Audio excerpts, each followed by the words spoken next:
breath, no heartbeat, just static remains.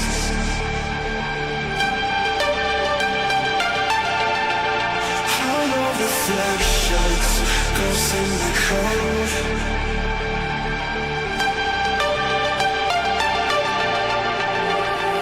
So come burn down my escape. I wanna feel it, come drag me into the void. Let my circuits decay. I'm sorry, but it's too late. You never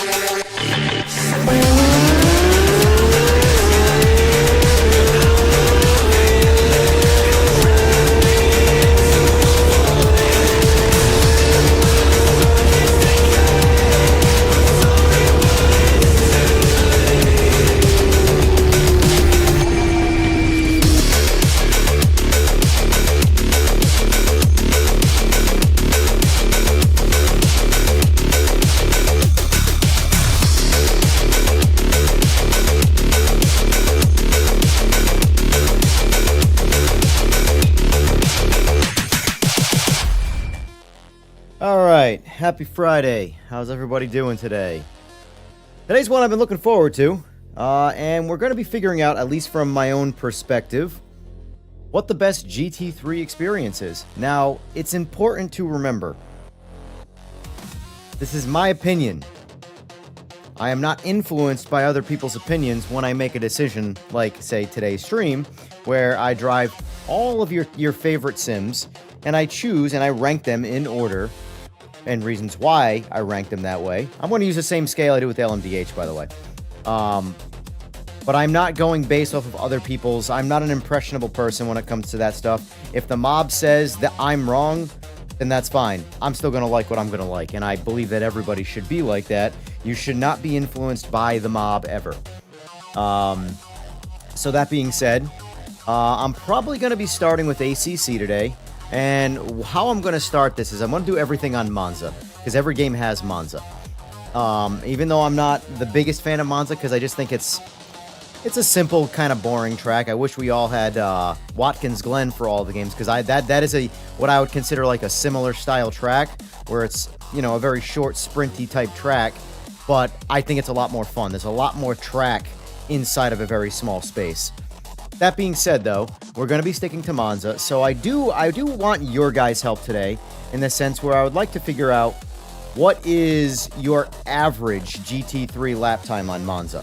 Obviously, these are all the lap times you find are probably going to be through professionals. I am not a professional, so I will need help figuring that out. And basically, I mean, I'm going to Google it as well, so if anybody wants to assist me in the process, that's fine. However, average GT3 lap times, and then I'm going to try and chase those times as best I can in each sim, and then go over my experience in trying to get there. Now, full disclosure, right now, in my brain, I currently think PMR has the best GT3 experience. However, I'm also in the honeymoon phase of enjoying the update for the GT3s. So it's important that I'm going to save PMR for dead last, and I'm going to run down every sim. And by every, I mean we're going to do ACC, we're going to do AMS2, we're going to do LMU, we're going to do RaceRoom, we're going to do Rennsport, and we're going to do iRacing. And then, once all of those have been logged in my brain and on paper, we're going to do PMR. And then we're going to judge. B Stu, thanks for being here, buddy. Appreciate it. And I do have a poll going in chat here about when I make my, like, you know, long-form videos, if you prefer a music overlay lightly in the background or just nothing. I personally, I've always liked music in the background. Now, not glaring music to the point where you can't hear anything, but I've always preferred a little bit of background music. So, in the case of my videos, there is a poll up right now. So, if you don't mind going over that, I gotta put some chapstick on. I'll tell you, man, winter's rough. It is rough.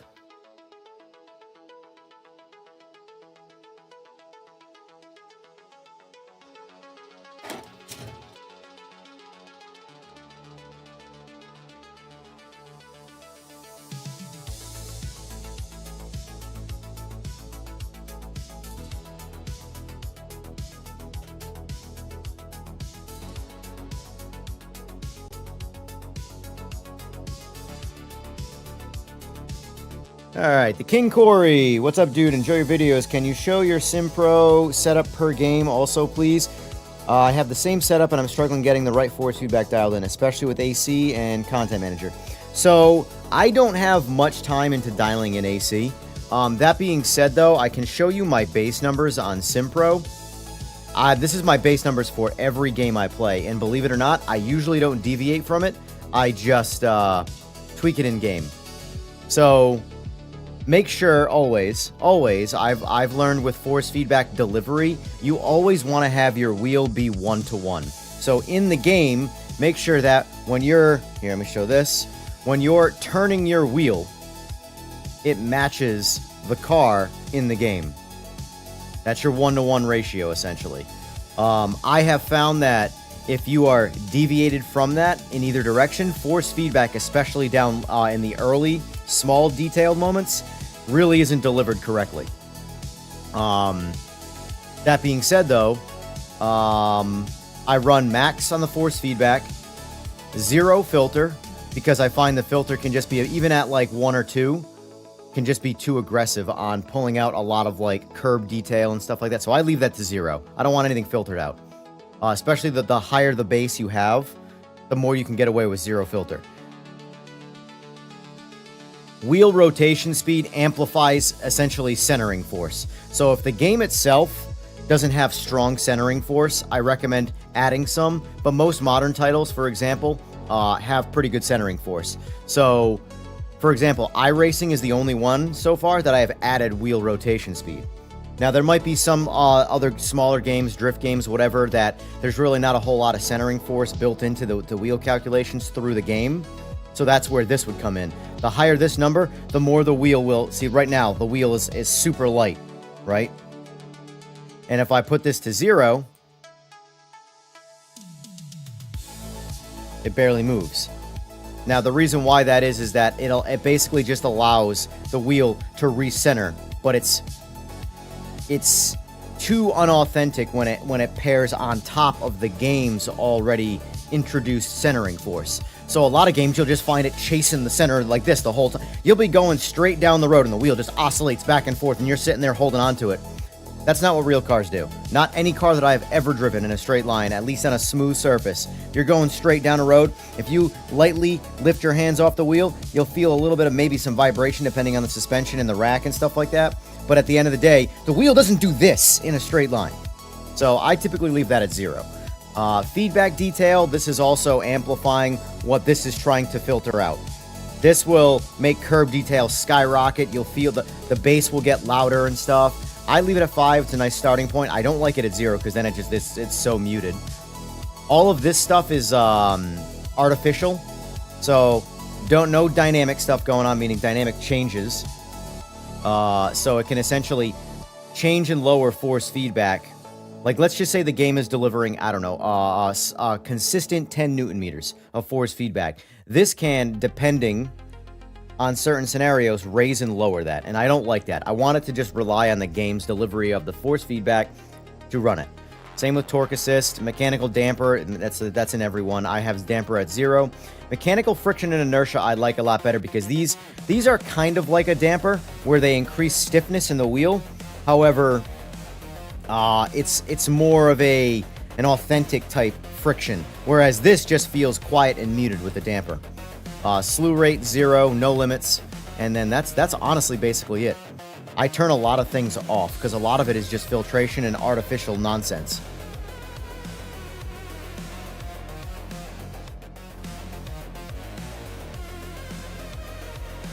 Anyway, I hope that answers some of your questions there. Let's see. Neil Sunley, for me, ACC is best in console. It's even Small things like squeaky brakes just separate it from the others on Xbox, but I'm sure the PC sims are even better. I can't remember, Neil, did you have PMR? Because I actually think the squeaky brakes are the loudest I've ever heard in PMR.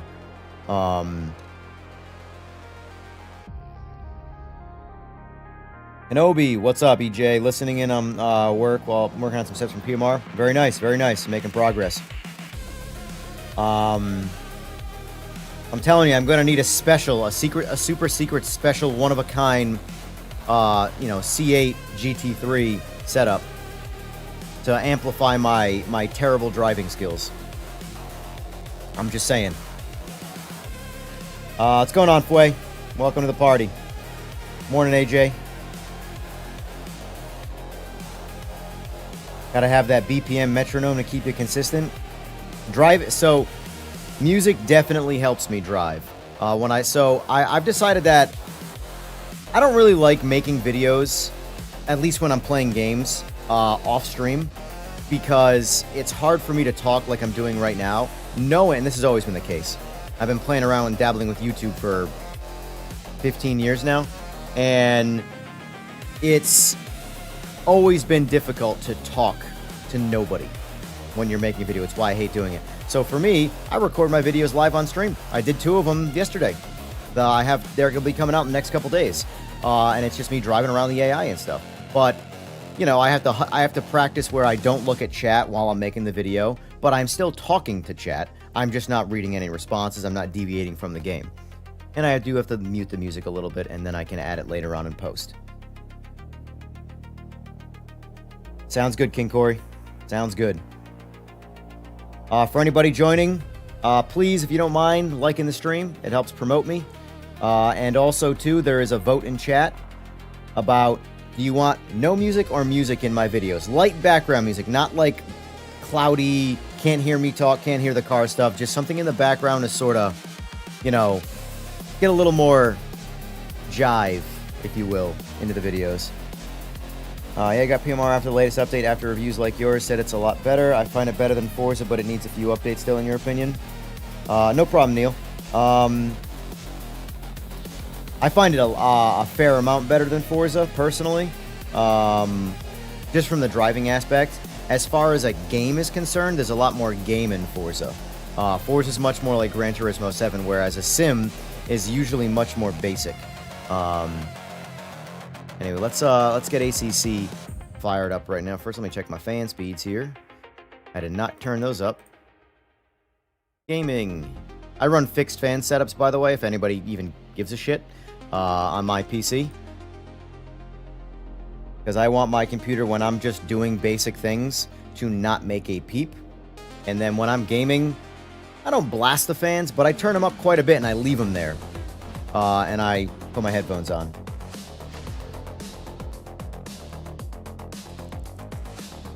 ACC's a pretty solid feel, I'll say that. ACC was probably my top 1 or 2 GT3 experiences.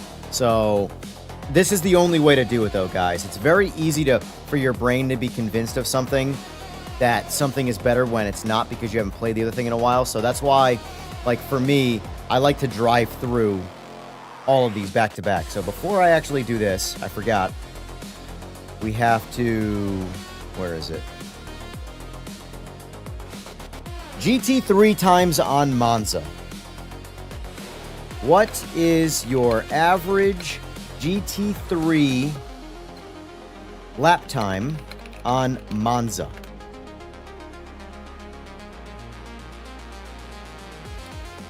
Of course, it's going to bring up ACC. I don't want ACC times. I want real times. What is your average real GT3 lap time on Monza? Keeps giving me ACC times. Also, chat, if you guys could assist me in this, what a realistic lap time is on Monza from the real world. I'm not chasing a video game time, I'm chasing a real world time, because I'm using the games to compare to that time when it comes to a lap's time and how hard it is to get there.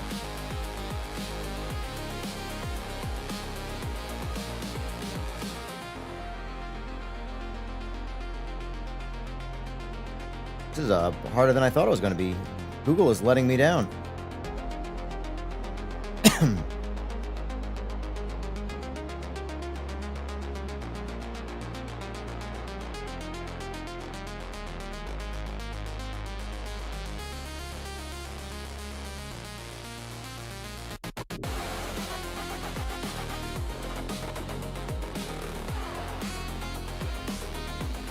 What are professional GT3 lap times on Monza?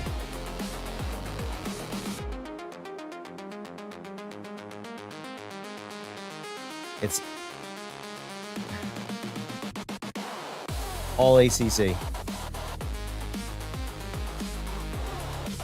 Okay, I lied. I found one here. According to Google AI,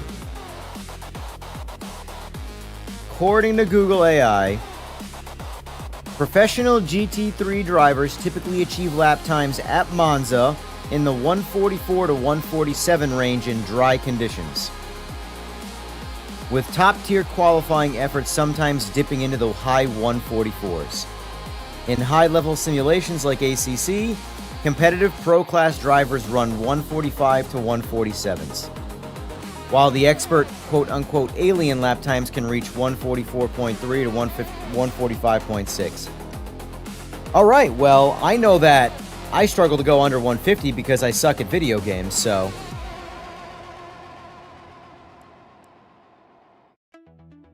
let's get the spreadsheet out here.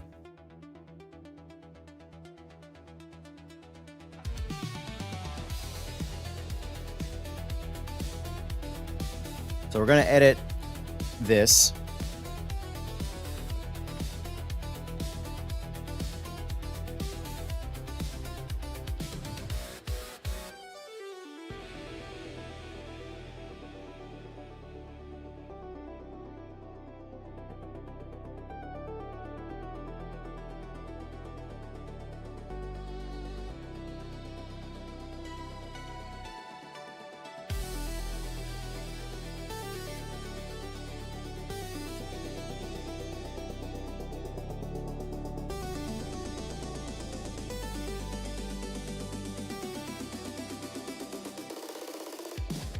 What?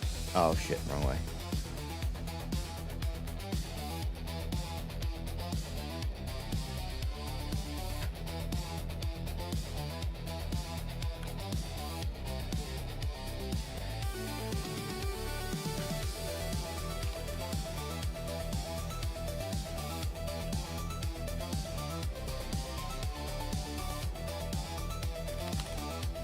All right.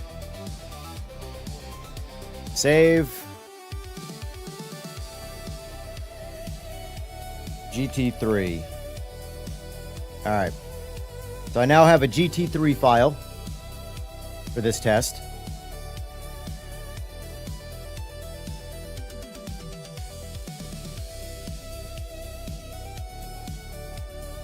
...2024 GT World Challenge Europe season with Jordan Pepper recording a blistering 144.727 minutes. Well, I'm never going to do that, but that's good to know. So, now that we have our ranking system here, let's get this. Oh, let's do this. Mute that with a Lambo. Got it. So my plan, by the way, too, since a lot of the games don't have the same cars, I am personally going to be running my favorite car per game. Or maybe a meta car. I don't know. See, for example, in this game, I like the Lexus. But I've heard the Lexus sucks in this game. But I like driving it. So I don't know. What's the preferred ACC car? Because honestly, I haven't played ACC enough competitively to really pick.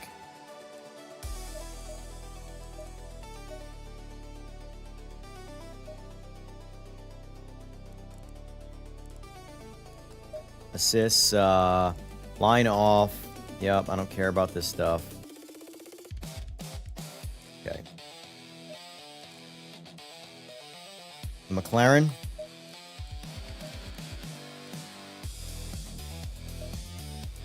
Well, I like the McLaren in don't think there is a Mustang in here. Hey, go back. Yeah, I lied. There's clearly a Mustang in here. Right there.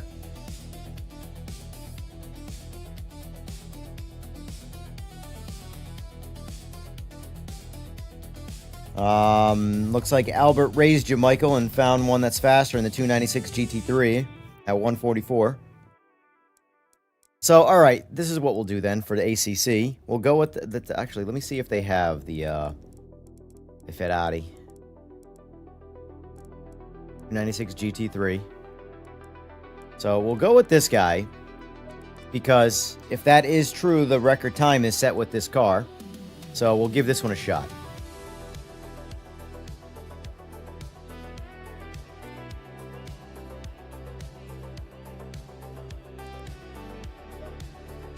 Green light. Go, go, go.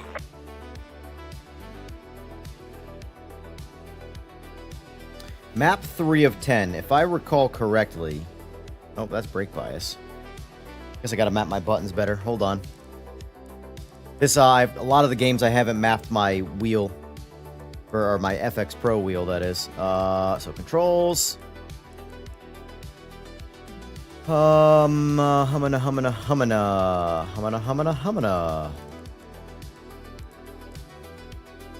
Alright. Increase traction control. Alright, that's still the same. Brake bias.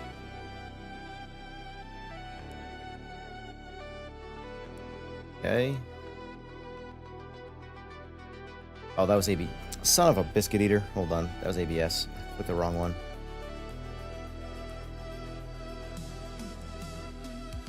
Alright. Brake bias. Alright. Engine map.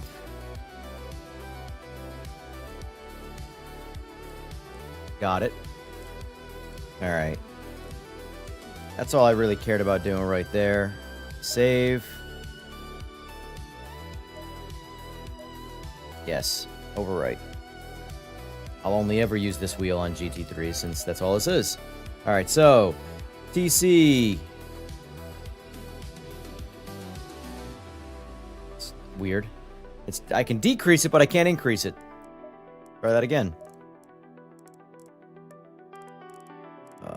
Where'd it go? Traction control. Got it. Got it. Alright. Alright, so we got TC working again. ABS. Good. Brake balance. Good. Diff doesn't do anything. I don't know if there's even a diff binding in this. There probably is, but either way, it's not bound, so I don't care.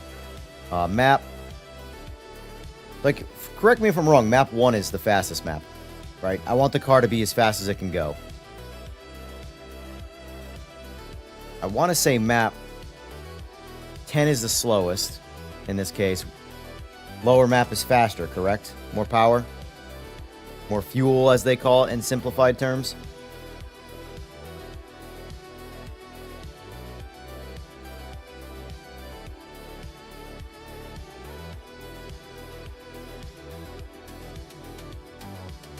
Google it.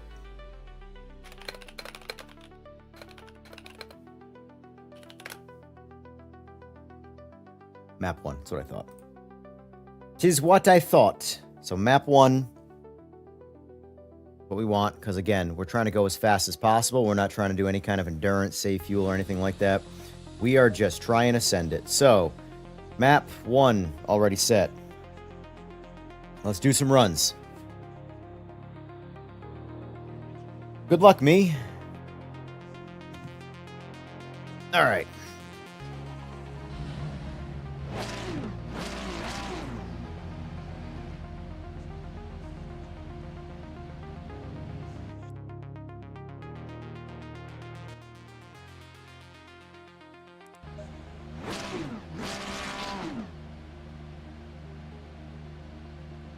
All right, here we go.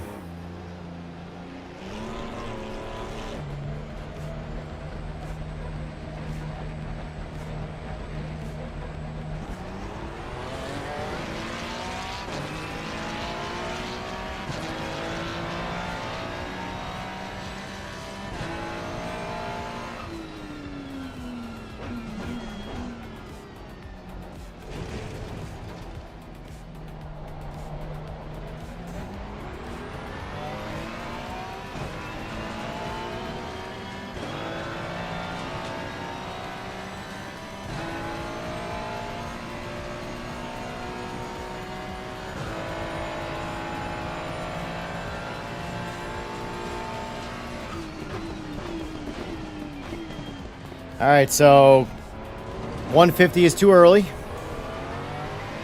That's LMDH territory. Oh, don't want to be in first.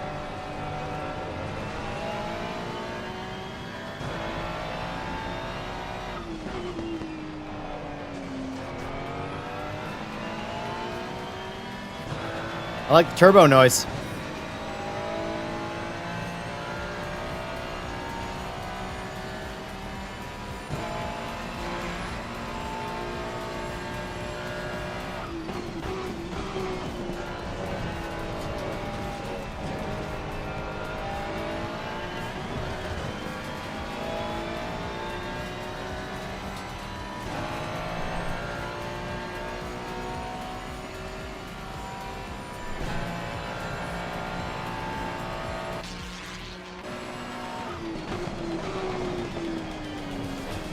That's okay.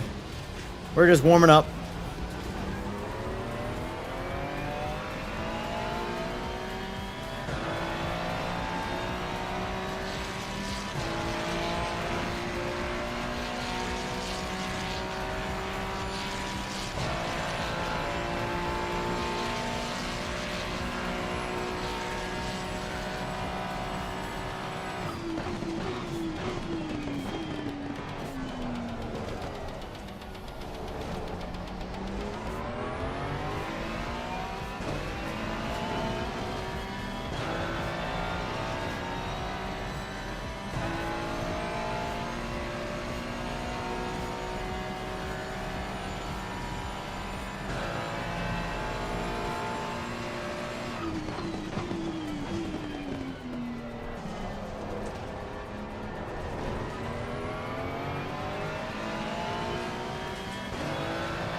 ACC does feel good, for sure.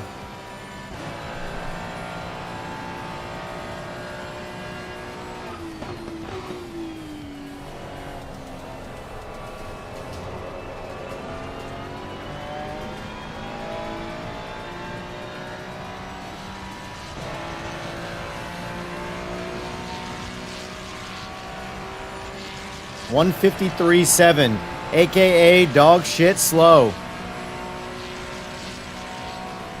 Get 9 seconds out of that.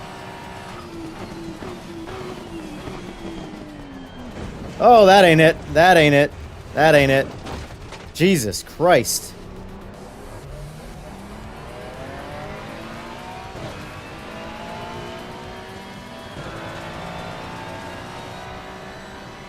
I'm actually going to have to lower my force feedback a little bit just because this wrist is all jacked up right now. So I'm going to have to turn my force feedback down for just about every game I play today. Already hurts. We're on game 1. Let's go 50%. It's going to feel like Jell-O, but it is what it is. My wrist won't hurt.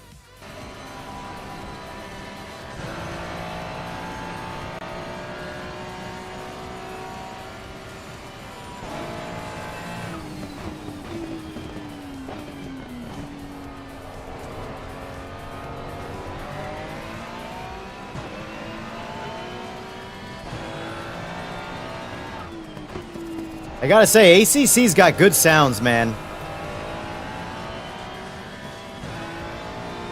Happens when I get old. I'm already old. Only it's just getting worse and worse and worse every year.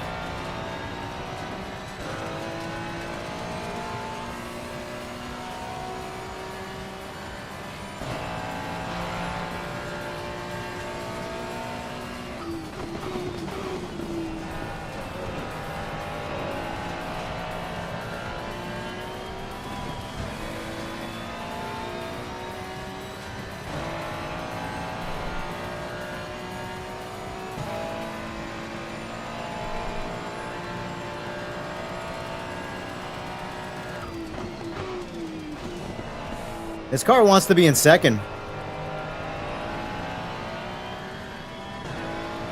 Must be long-legged.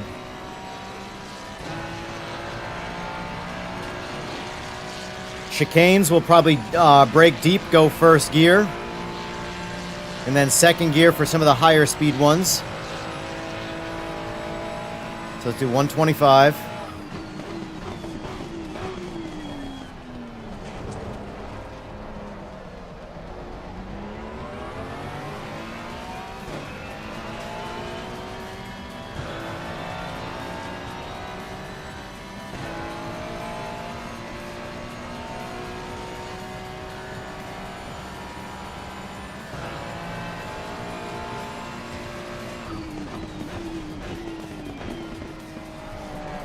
Brake a little deeper there.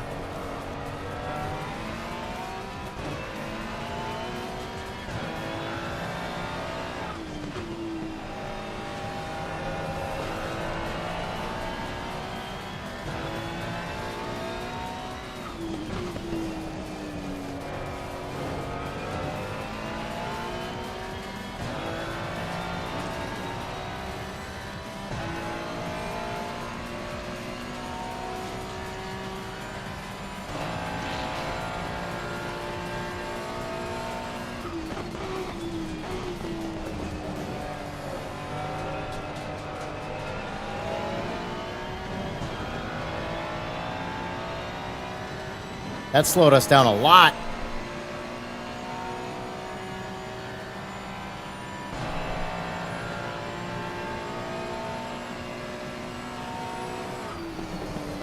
Not paying attention.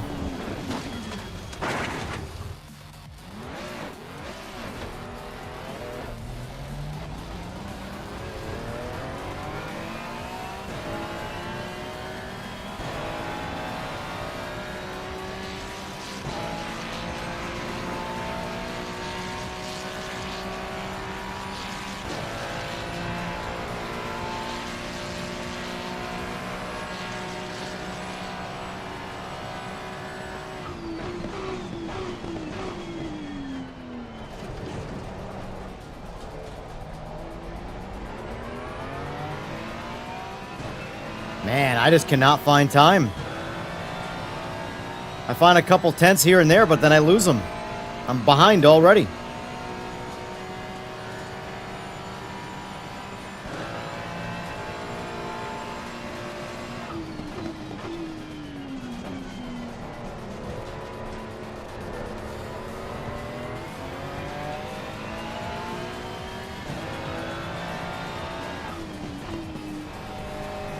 I am just not good with GT3s. I really am not.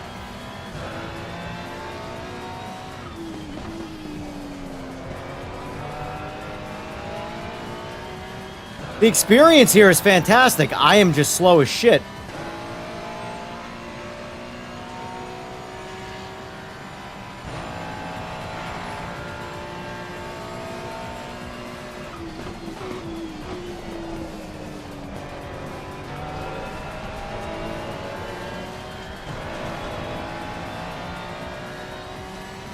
How does that feel faster and it's so much slower? I got nothing right now.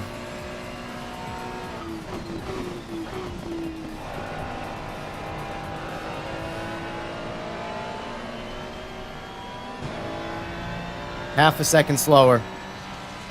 Wild.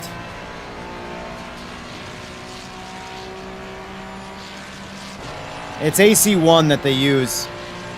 That's the biggest one.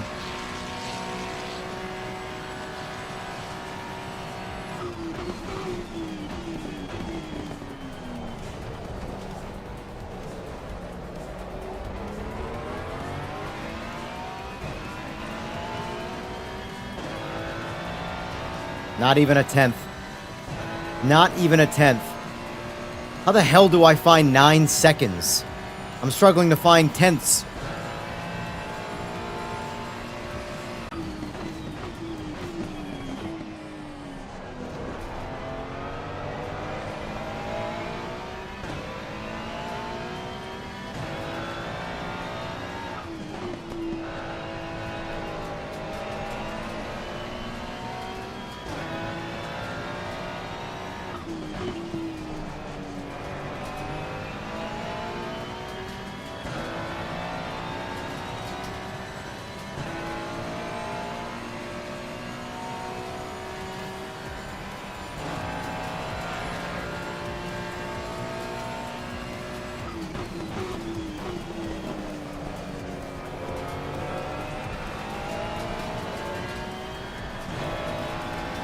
Lost time.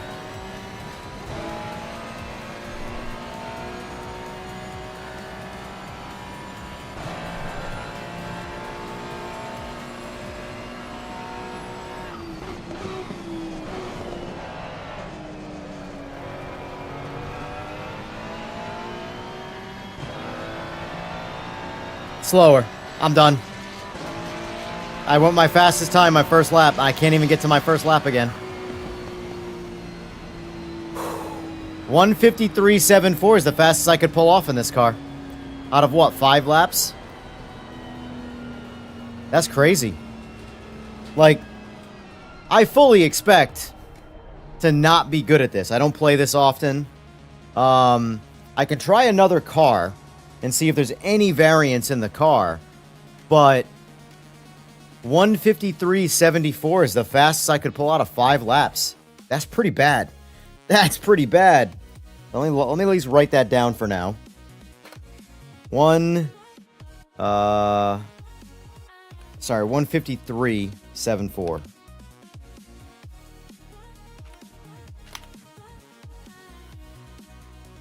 That's crazy.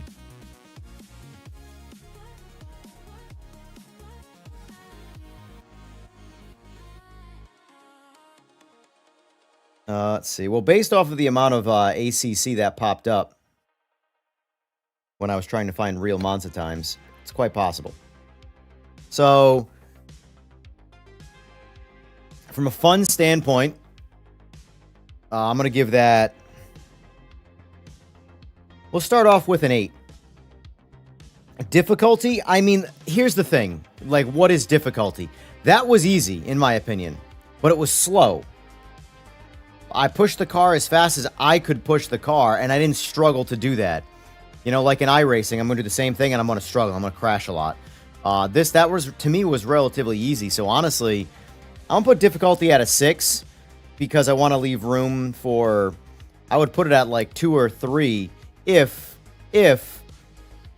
I was able to get some lap times out of it. But I'm not getting lap times out of it, so... I am gonna do a back. Albert, that was my plan, was to drive my favorite car of each sim. So I'm gonna get in the Lexus next, which is my favorite car. Force feedback. I'm also gonna go 8.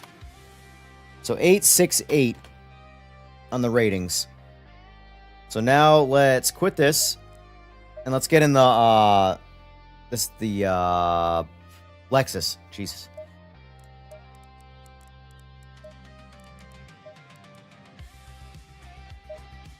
We're going to try a couple more laps.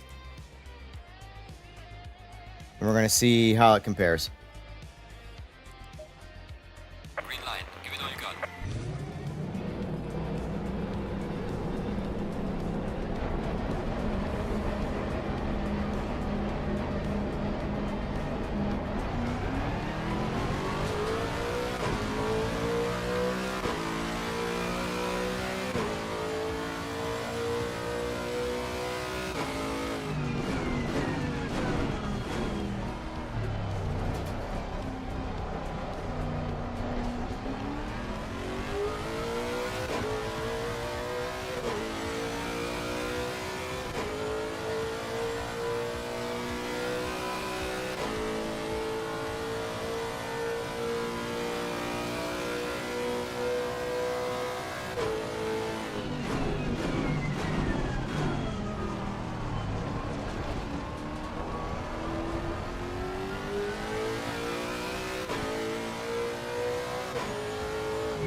Whoa! Alright, braking zones are not the same. That's for sure.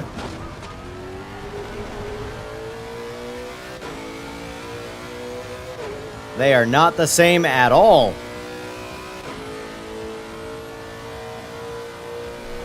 I expected them to perform a little closer than that.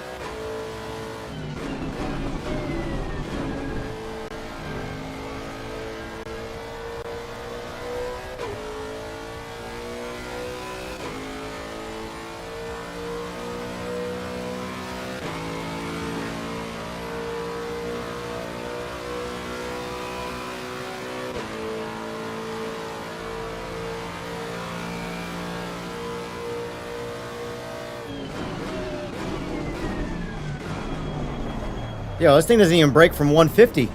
What is going on?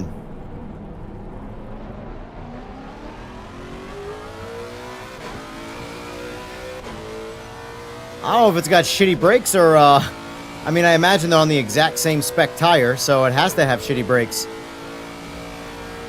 That's crazy. It doesn't even make it from 150.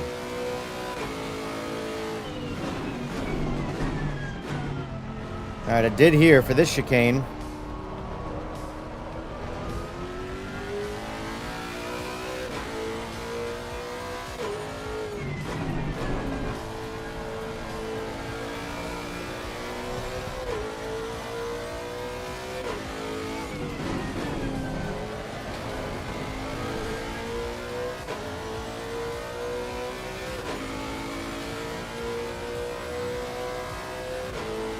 So far, the Ferrari was way easier to drive.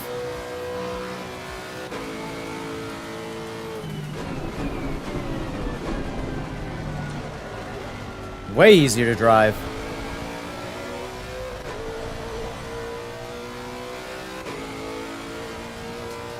It's wicked floaty, too.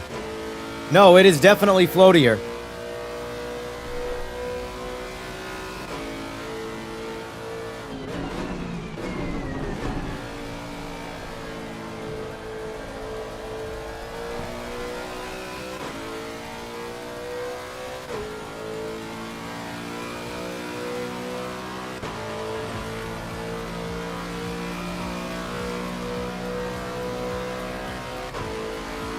Try like 160.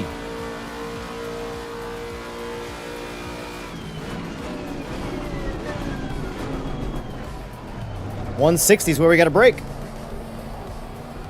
Ferrari, I was braking from 125.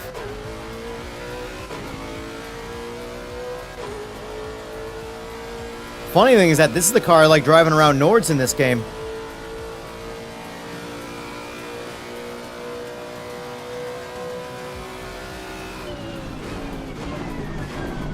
Brake's fine there. Still sliding and floating. Look at this. Alright, what's the meta car in ACC then? Because these cars are not balanced at all. Not even close. Competitively speaking, I would never drive this car compared to the Ferrari.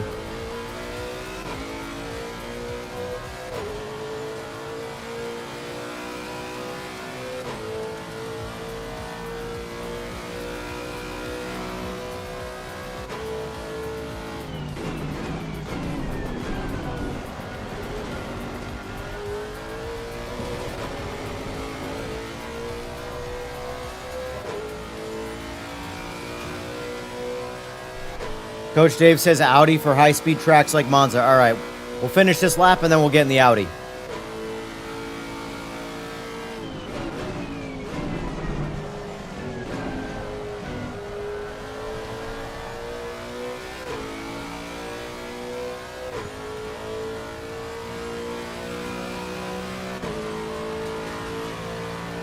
Yeah, we're way off the pace. We're way slower in that car. All right, so that ain't it.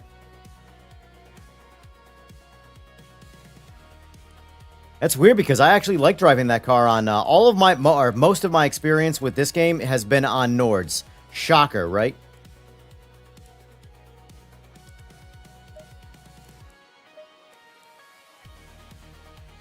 We're on to the bathroom quick, and we're going to try that again. I didn't realize there was this big of a range in ACC in the car's performance.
Ugh.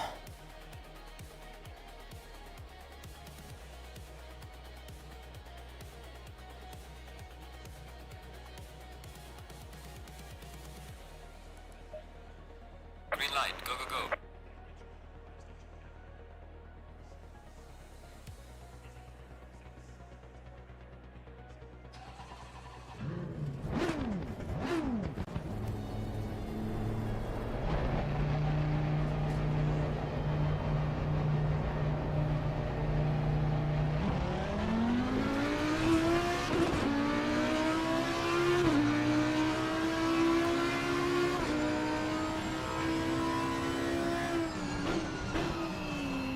All right, brakes are already better than the Lexus, that's for sure.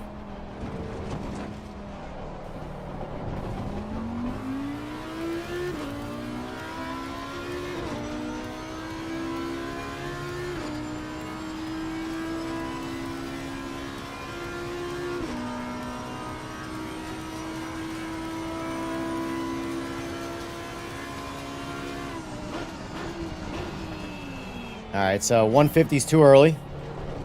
Probably 125 again.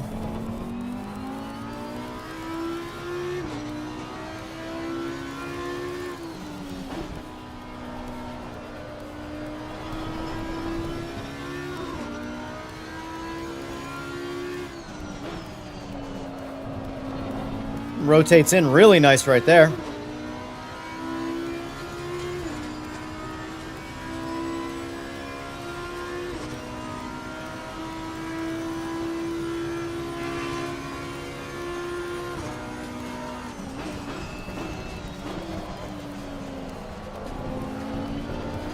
Need 125 right here.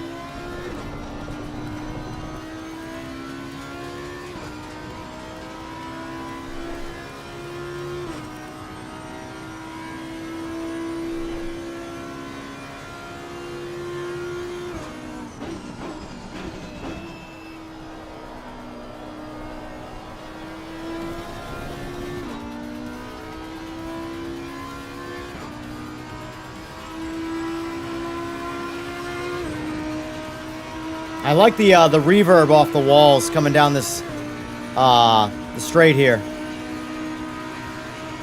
Nice little touch in the audio department. All right, looks like we need 150 for sure. Well, I guess we'll experiment for the rest of the lap then.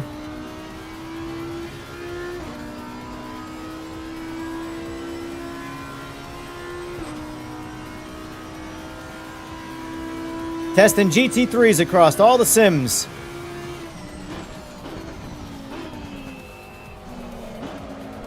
Whoa!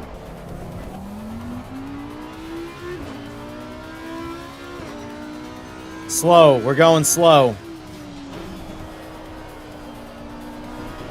I am not good with GT3s, so fair warning.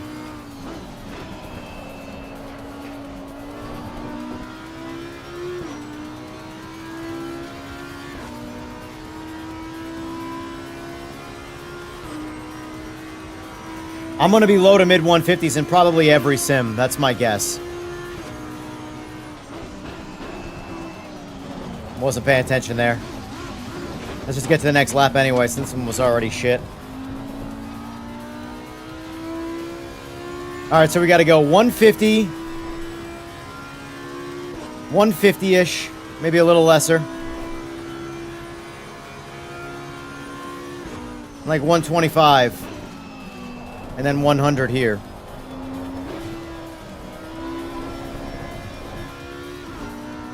Go back to TC6.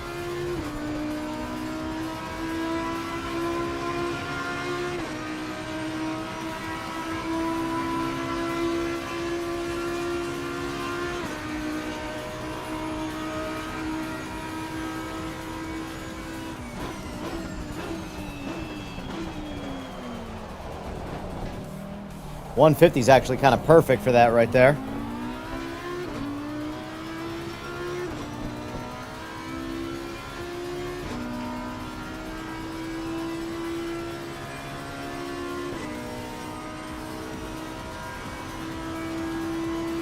right, let's do just after 150.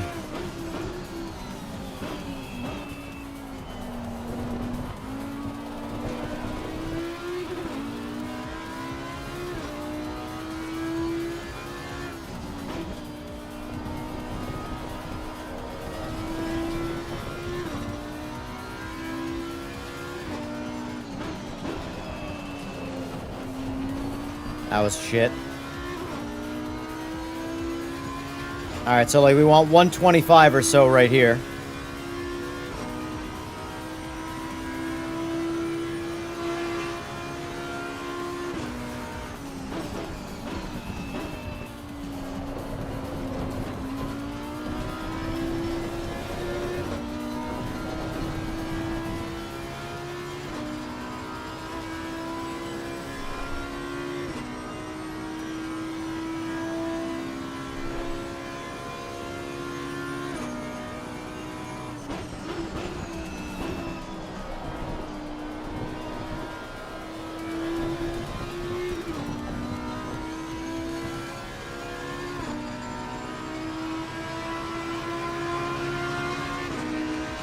Still faster in the Ferrari.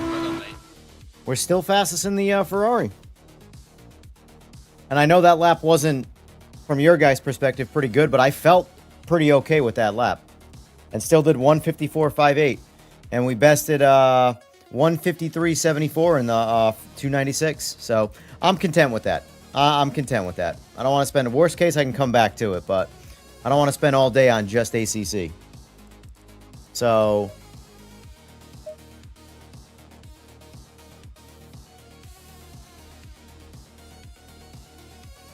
what's next? That's the question. AMS2. All right, here we go. AMS2. We're gonna run the McLaren. That's my favorite in the AMS2. The old McLaren.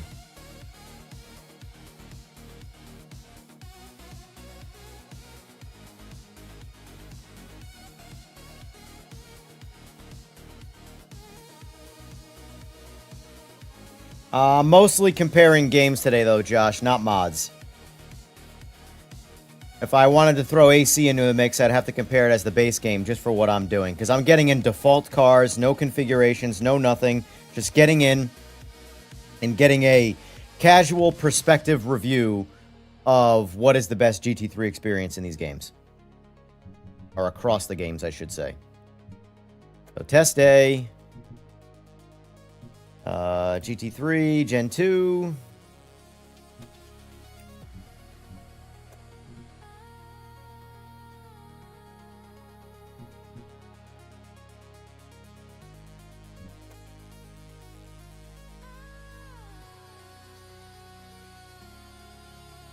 Appreciate the viewership, folks. If you don't mind hitting me a like, be super cool. And also, I have a little poll going in chat. So far, no music is winning. I like my music, though, so it's going to be hard to convince me. It's going to have to be, like, overwhelmingly no music. So, this is AMS2.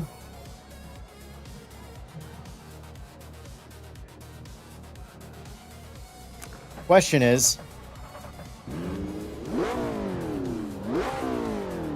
that is so much louder than, what's the volume set to? We're at 50%. All right. That's just loud.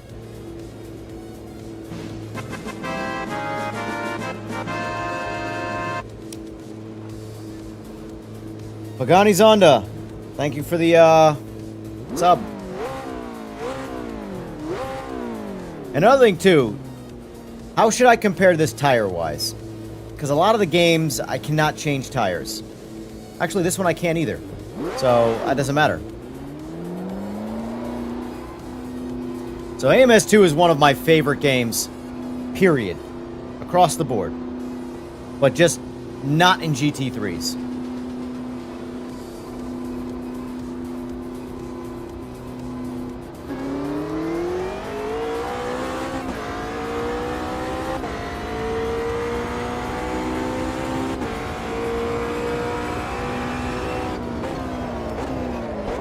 Cold tires. That's fine.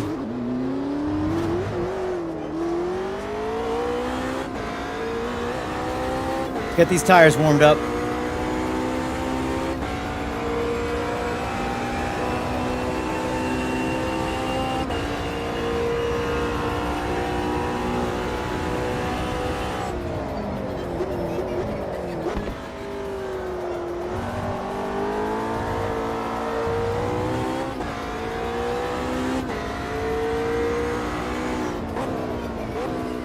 Did anybody see what time of year I picked, by the way?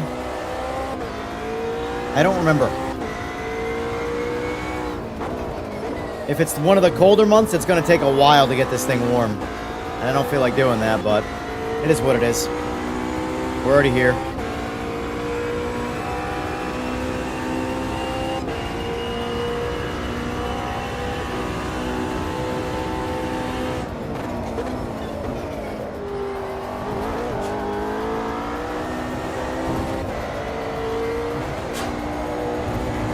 Slide physics.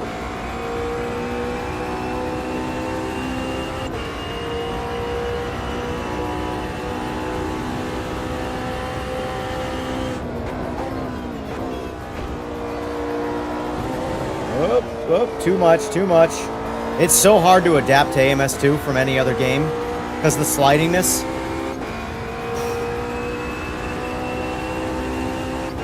All right, we'll go for a bit of a push lap here, but I have the feeling the next lap's going to be the one we need.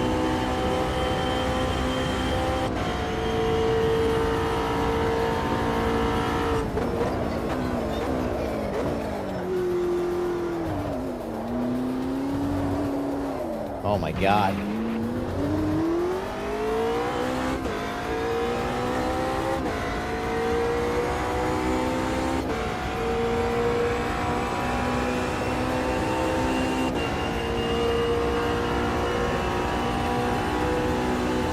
Yeah, but the sliding in the Lexus felt authentic. This feels fake. This feels like an animation.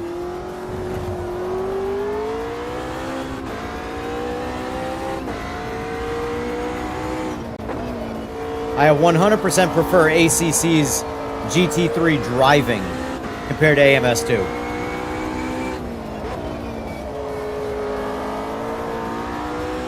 Like, we just slid through that, like, that whole thing. And that slide didn't feel authentic.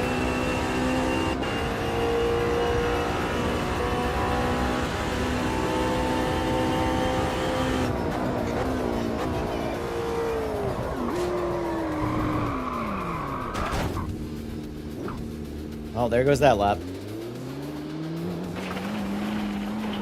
It's not easy. It's not easy to jump through different sims, I'll tell you that much.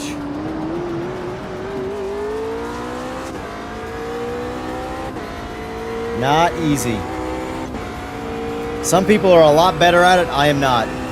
I gotta put time in on each sim to readapt to them. This is the hardest one to adapt to, I'll say that. If you play any other sim and then go to AMS2, it's the hardest one to jump into. Because the cars are so slidey. You never know what's a real slide that's gonna spin you out versus just the animation of the car sliding around. It's so hard to read the car in AMS2. That's what I like about ACC. When I'm sliding in ACC, I know I'm at the limit. This, it's just another Tuesday.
Come on, what the hell's going on?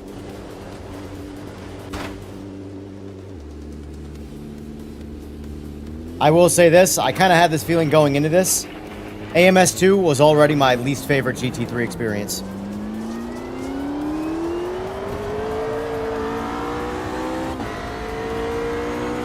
And so far, it's living up to that. I'm gonna have to drive it so slow through that, you just can't predict it. Like, ACC was substantially easier to get around the track.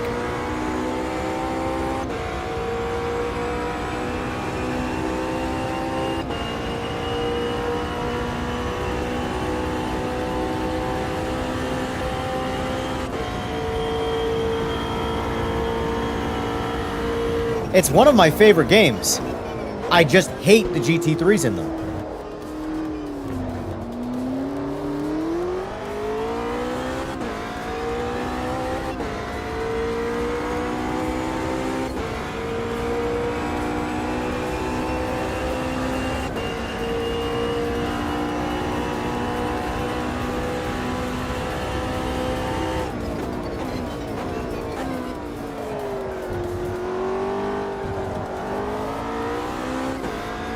Like, it's one of my favorite LMDH experiences.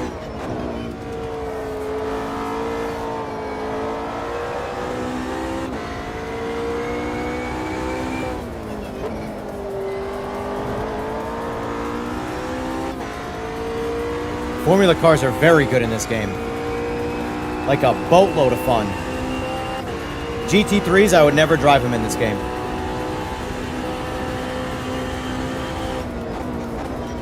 Alright, let's play it safe. We lost time, but... Did we really lose time?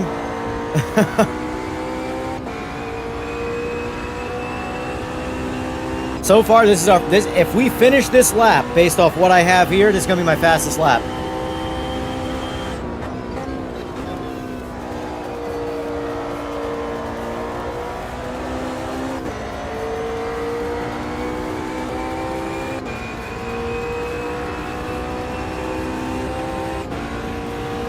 It's gonna be a 150.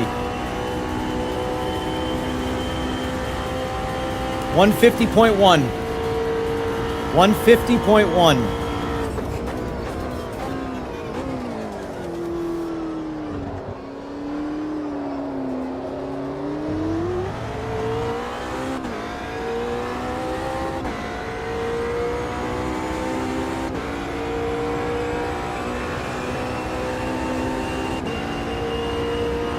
And I felt like I had no control the whole time, and I went faster.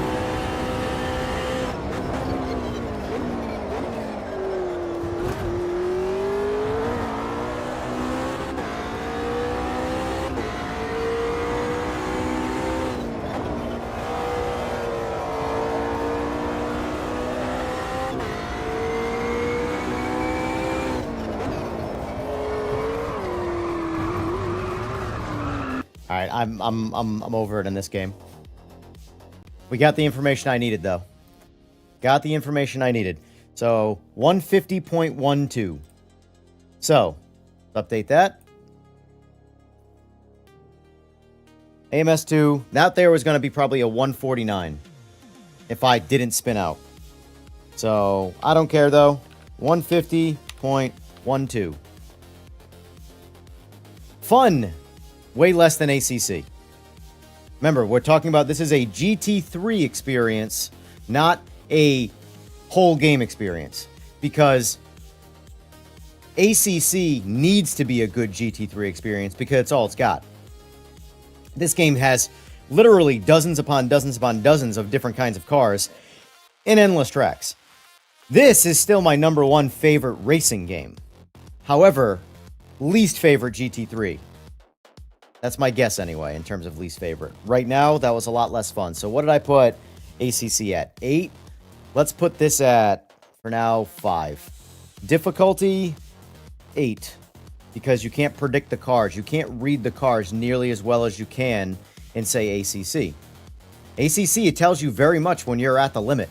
This thing, you don't know if you're at the limit or if you're just sliding because slide physics. You have no idea. There's no way to predict the slide out. And I shouldn't say there's no way. You can't jump into it and predict it. Like, I haven't played ACC in forever. I just jumped in and drove every car. The worst thing I did was miss the braking zones and slide past the braking zones. But I didn't spin out, I didn't crash, didn't do anything like that. This, I got, out of 4 attempts? I got 1 actual registered lap. Force feedback. This is actually pretty good, I'll say that. We'll go 9. We'll go 9. Because I did like it better than ACC. Alright, so. But look at though, we went 3.5 seconds faster, accidentally. And I was about to go a half second faster if I didn't spin out on that turn right there.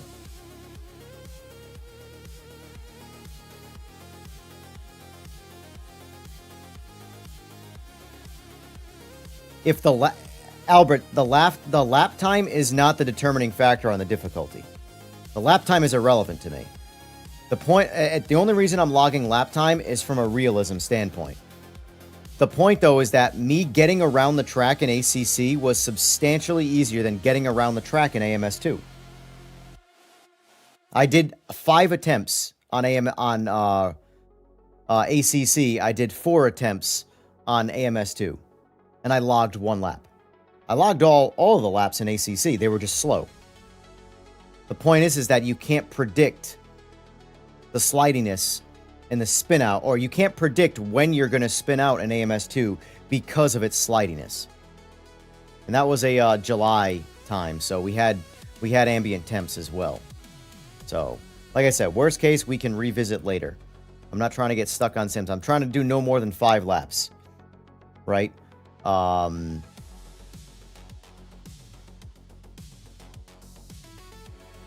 Because that would have been my 5th lap, and I was likely going to go 149 if I did everything else the same.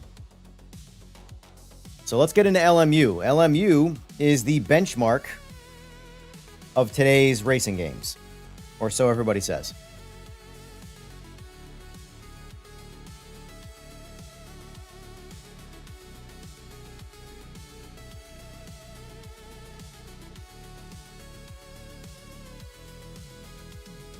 If we're going to determine difficulty based off of lap times, look at this shit. Warning, dangerous driving. Kiss my ass. Then AMS2 is way easier than ACC. Just about everything I drive in AMS2, I go faster. Alright, so. What's our meta in LMU?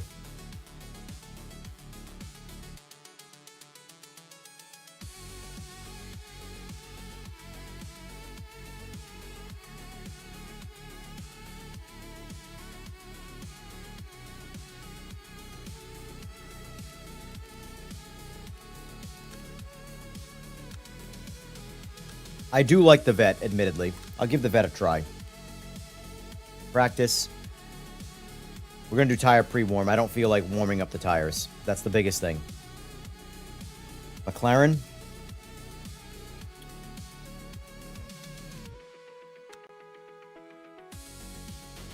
Alright. McLaren, or Kenobi says McLaren for Monza, so I'm putting all the pressure on him right now.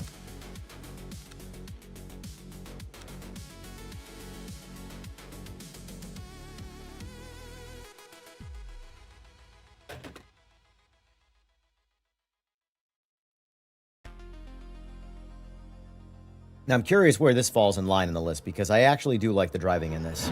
Like I said, I like the GT3 physics the least in AMS2. Going into this is what I expected that to be in last place.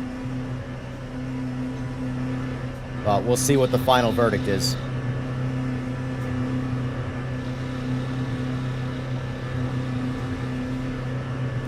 I don't know if the last update did anything with the GT3s, though.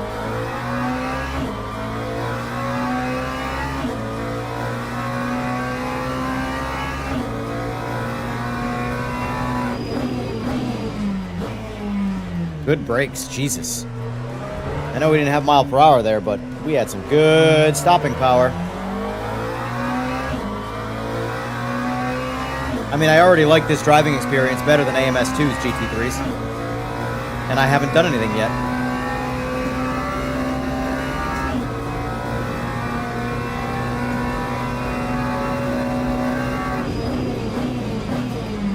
Yep, 150's way too soon.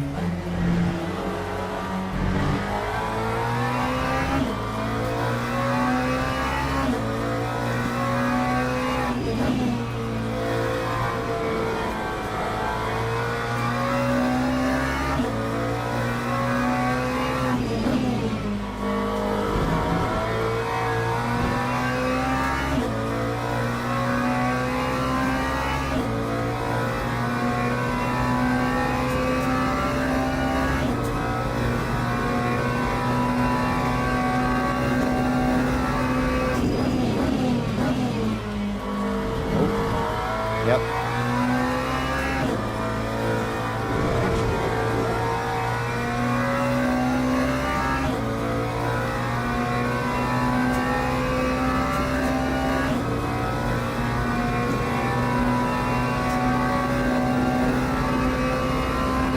Oh shit, what am I doing? I don't know why I was planning on stopping at the 50 there. It's fine, it's an outlap, doesn't matter.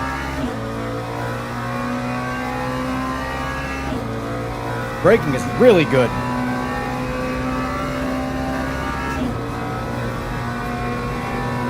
We're still going to keep it safe though. We're going to brake at 150.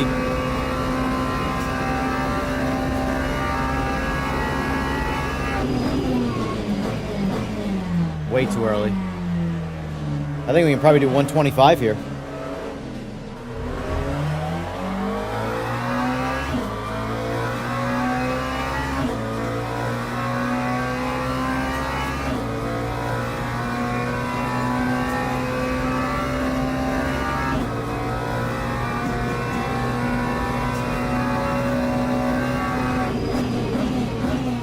We can do 100 here. Jeez. Okay. This car stops.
Slow!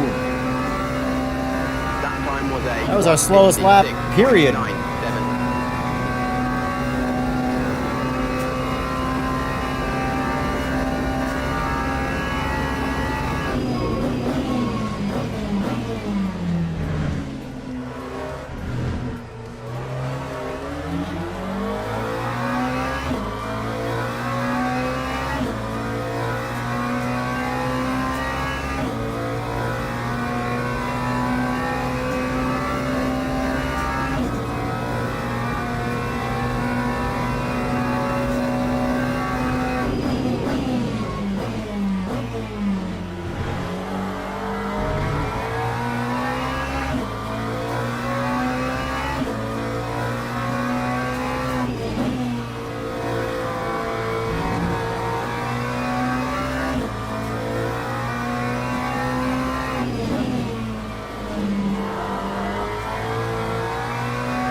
155.0.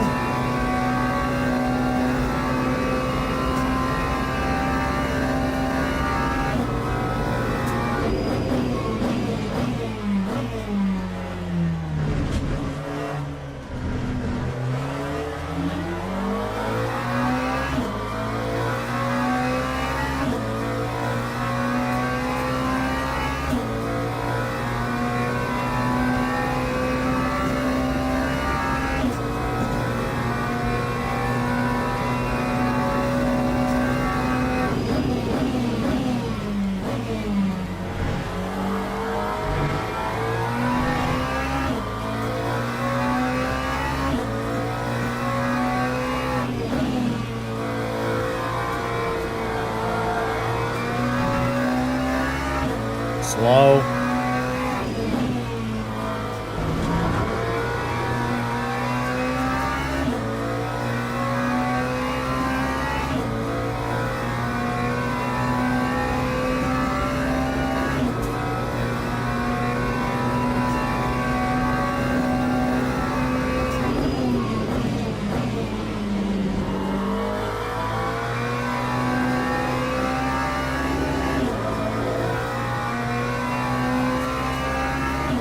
Lost it all right there.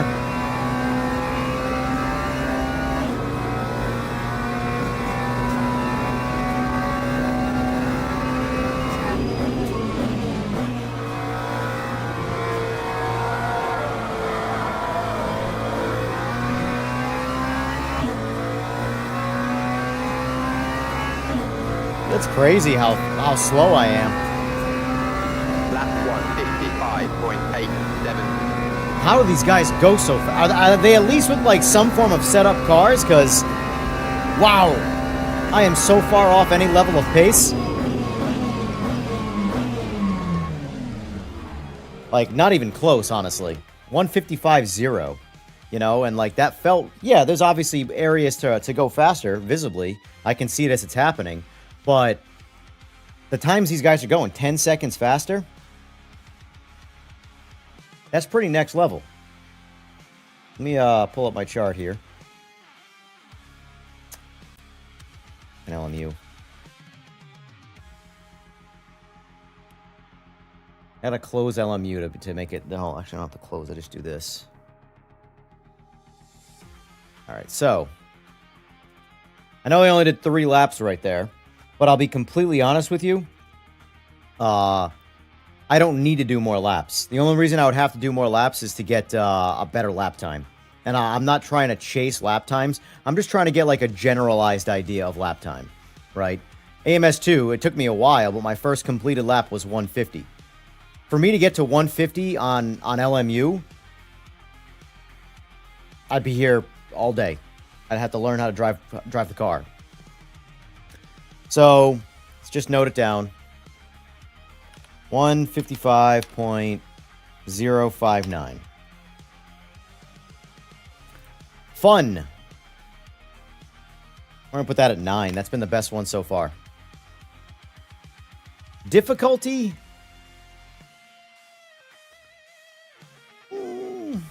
7.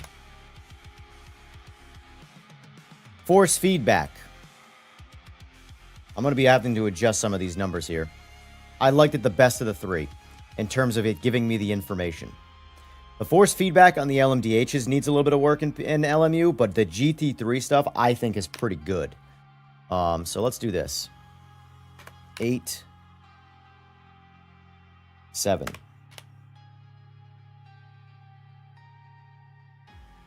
And I will be scaling these as I go, too. This is not just like a, these numbers are finalized, you know? So far, if I had to rank these in terms of the overall experience, I would do LMU, then ACC, then AMS2. So far. Now we're going to jump into... Oh, hold on. Let's get out of this first. Let's close this game. LMU cars are a different spec than PMR. They have less power and slightly less downforce than PMR IMSA. Probably slower spec than the other games too, but less familiar with those games. Gotcha. LMU felt good though. LMU, as far as, again, my numbers are, I'm rating these games based off the experience, not based, there's factors in that experience, but not the game. So like AMS2, I kind of expected going into this that AMS2 was going to be the worst one. However, I think it's the best game overall because there's so much to do in it. There's so much content. So let's get in RaceRoom now.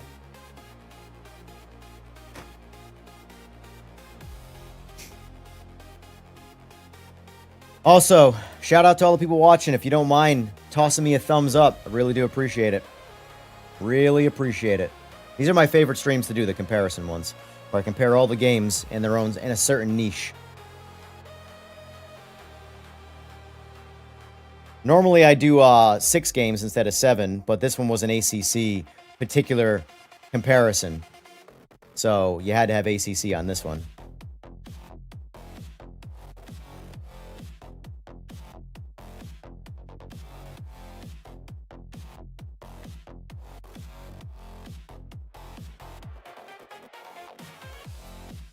Alright, I'm already in the car I want to be in.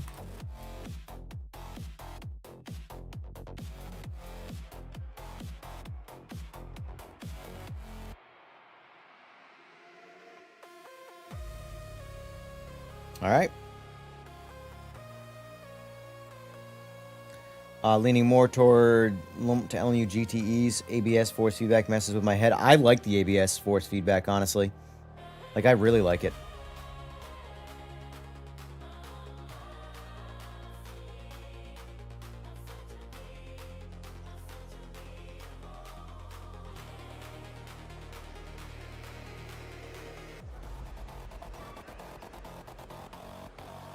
By the way, guys, you notice this quick? Been most of the games. Return to garage. Car setup. Tires. Hards. And I can't change them. A lot of people upset about that in PMR. A lot of people upset about it.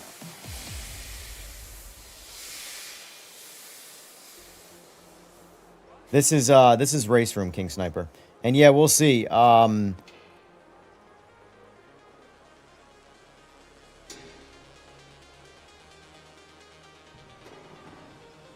is going to be at the top for me. I don't know if it's going to be the tip top or if it's going to be like second place. Again, though, this could all change. RaceRoom this is another one that's a really tough call for me. I like RaceRoom.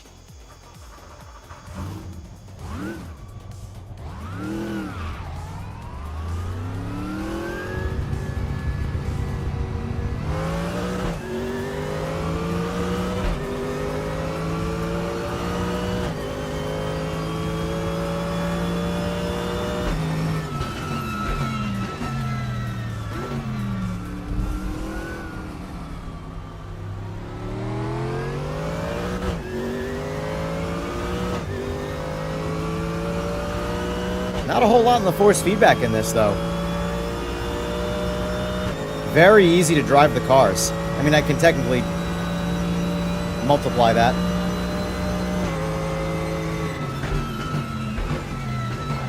That's too much.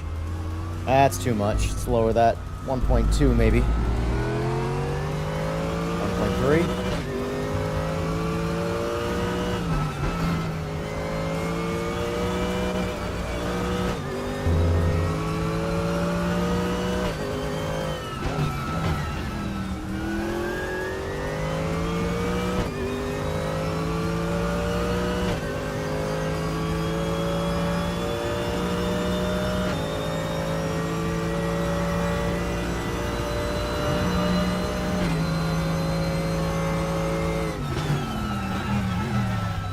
I was just thinking about what groceries I had to get at the supermarket today. I was not thinking about when I should brake right there, that's for sure. Fine, it's an outlap, we don't care.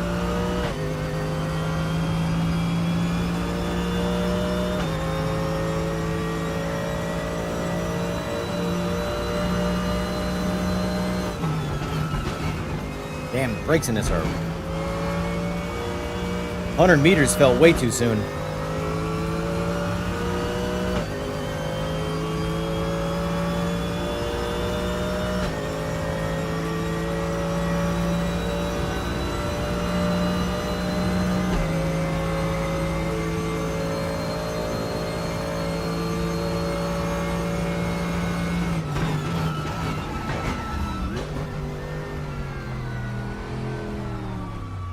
Jesus.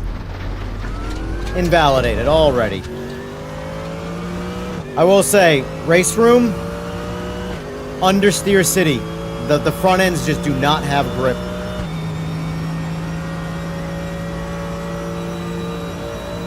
Actually, I know part of the problem. I know part of the problem. I don't know what this car is off rip, though. I don't know what the... It is what it is. I have to figure it out. 640. I was going to say 448. So let's do this. You have to do this in this game. It's really annoying. 640. It does not automatically adjust. You need to do it manually. So 640. Now it's 1-to-1. Now steering is going to be authentic feeling.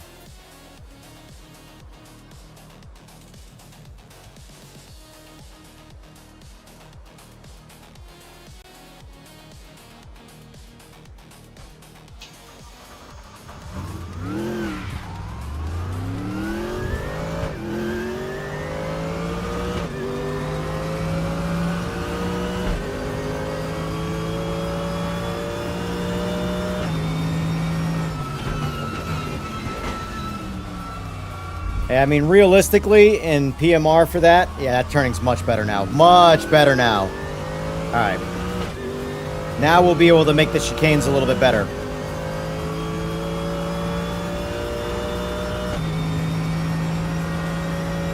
The problem is that they would have to scale up the temperature. And then there's going to be people complaining that the cars have too much grip. It's going to be real hard to please everybody. That's the problem.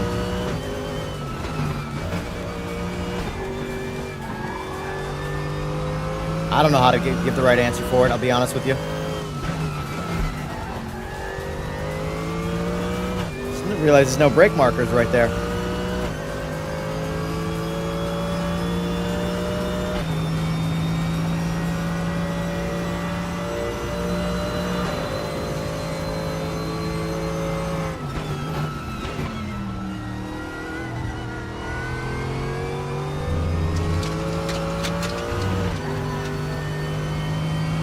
I will say the layout and RaceRoom on Monza is very flat.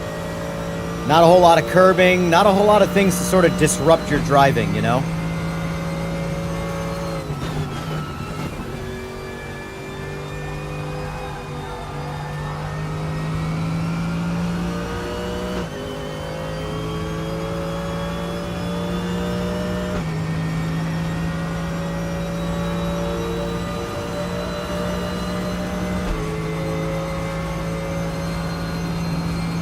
I prefer a simplified tire model, me personally.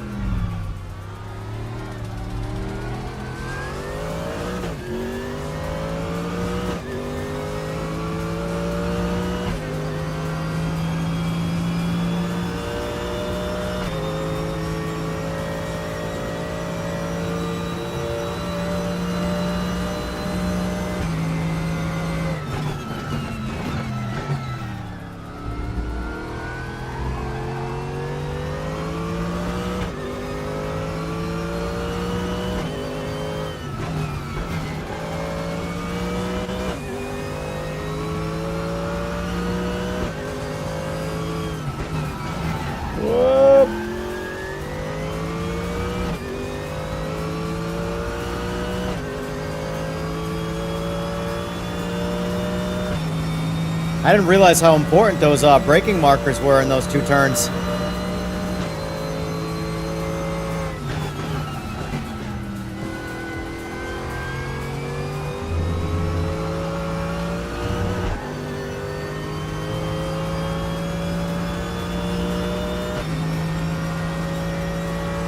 RaceRoom's pretty good.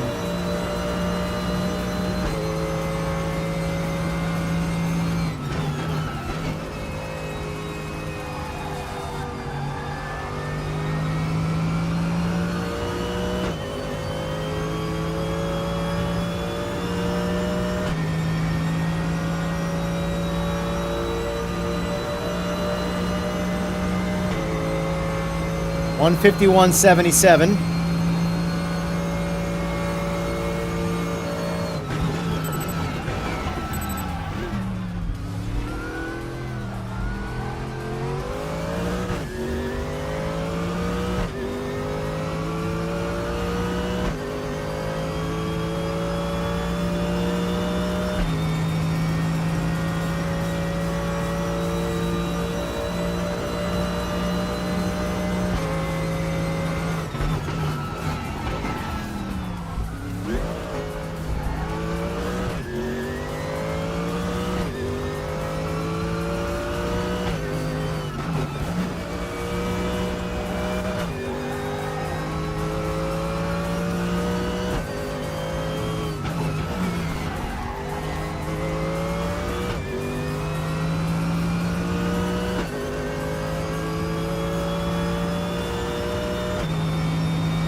Do one more lap.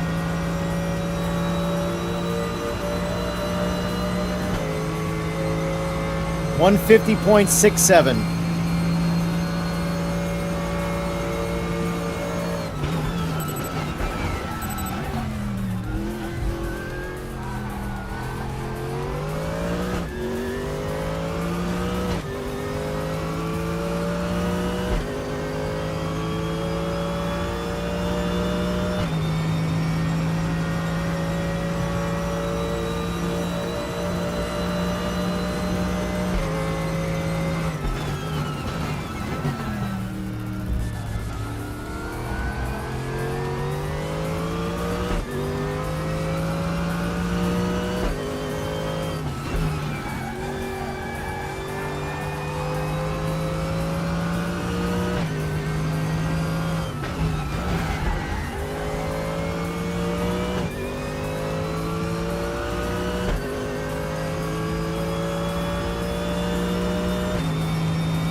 That's a bummer. I had a quarter second off and I lost it right there. Oh well. Yeah, we get it, we get it, we get it.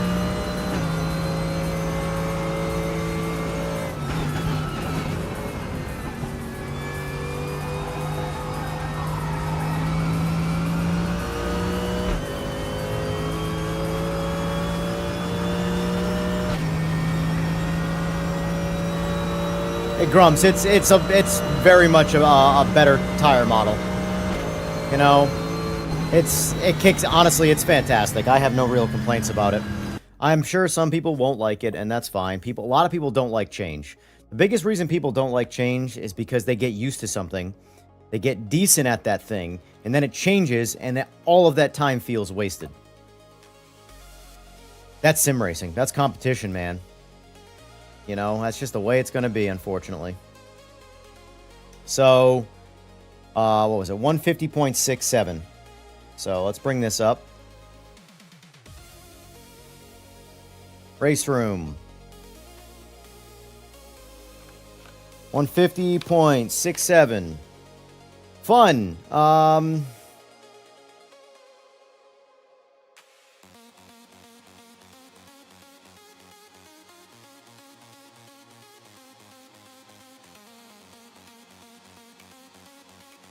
I disagree. 9. Difficulty. 5. Force feedback.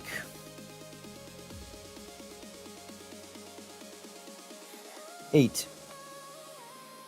Felt good. It felt a lot better once I one-to-one the wheel. When this was at 900, I didn't have any... It was a lot muddier feeling because it wasn't one-to-one. So if my wheel was at 90, the in-game wheel would only be like this by comparison. So it wouldn't turn nearly as much. Which is why I wasn't making the chicanes. And I thought it was understeer at first, then I remembered I forgot I have to fix that, so...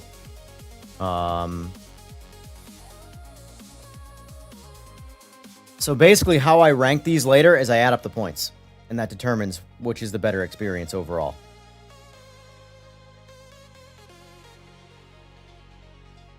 And I rebalance everything as I go, just to make sure I'm readjusting and things are in line.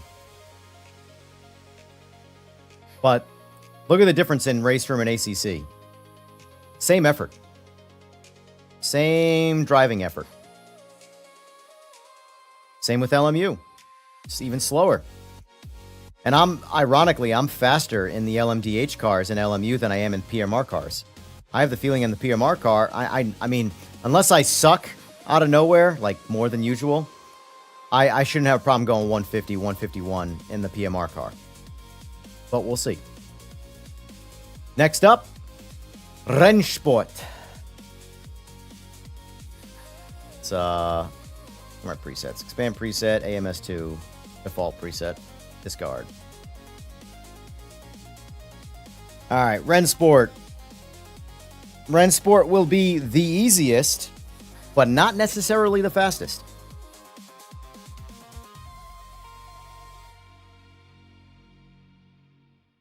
Iron halfway. Not big tires.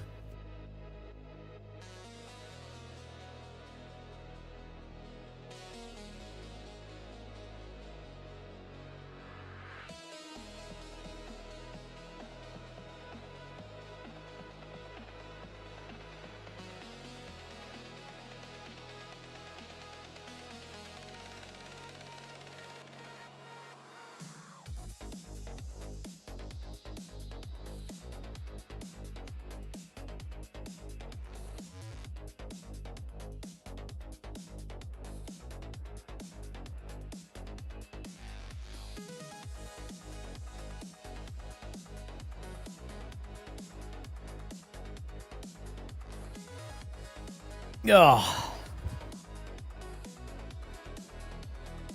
So, based off of the visuals, obviously it's hard to judge without feeling anything. Based off what you've seen, what do you guys like the best so far?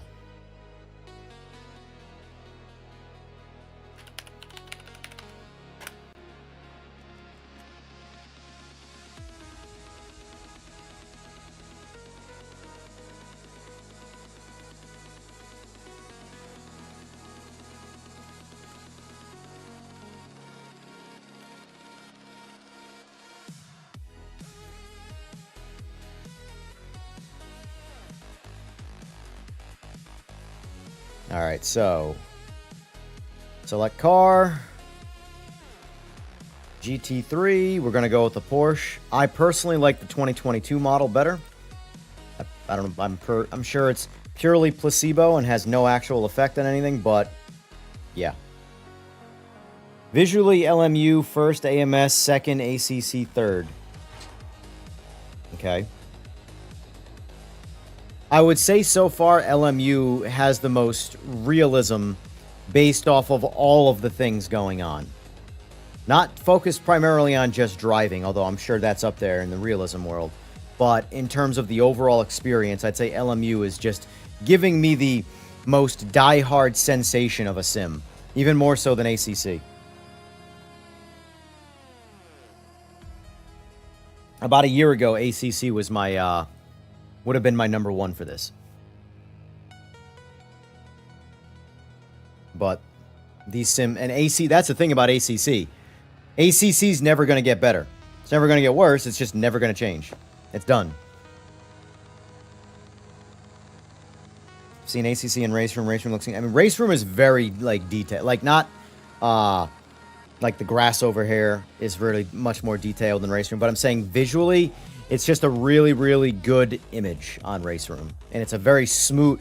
I will say this. It's the smoothest running one so far. They all run pretty smooth, though. All right. Rennsport. Actually.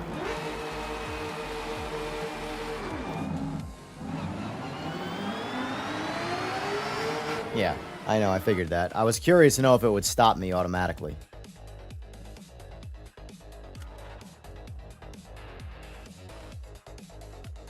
Rennsport's interface, there's no restart. Period.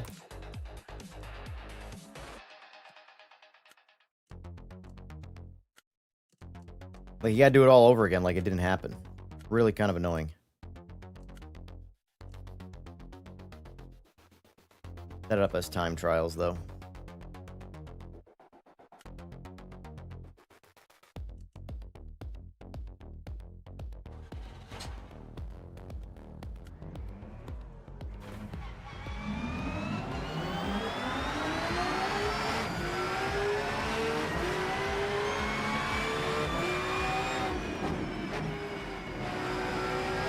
I forgot how much you can just push in this game. You gotta get back in the habit of that. You can't drive this game like the rest of them.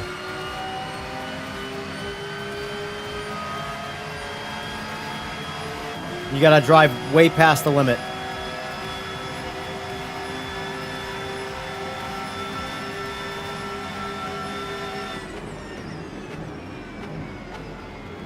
We almost made that one at 100.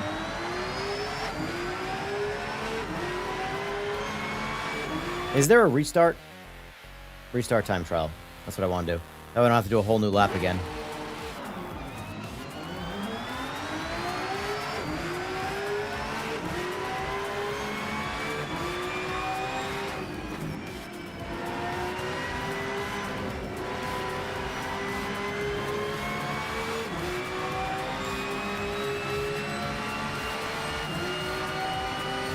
I am excited to see what Rennsport brings in their next update. New cars and stuff, it looks like. Hopefully it's a decent update because the game needs something. Needs something.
You son of a bitch!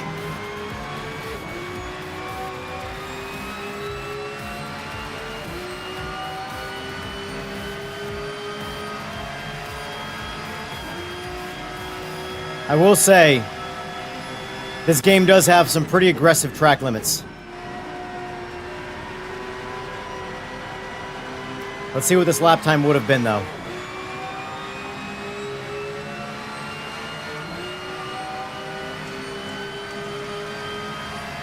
Would have been a 154 flat.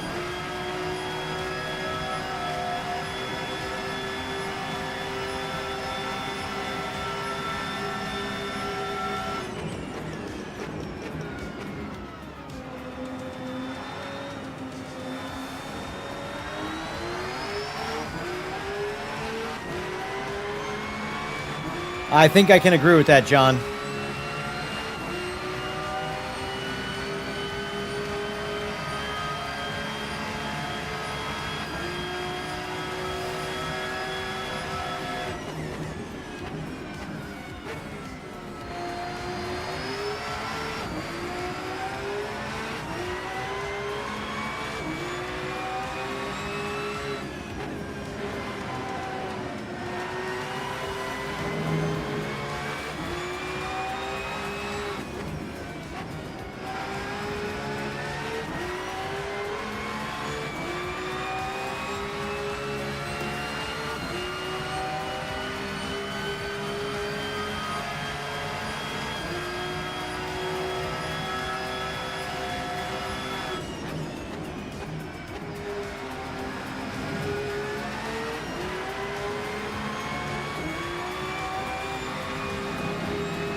153 flat.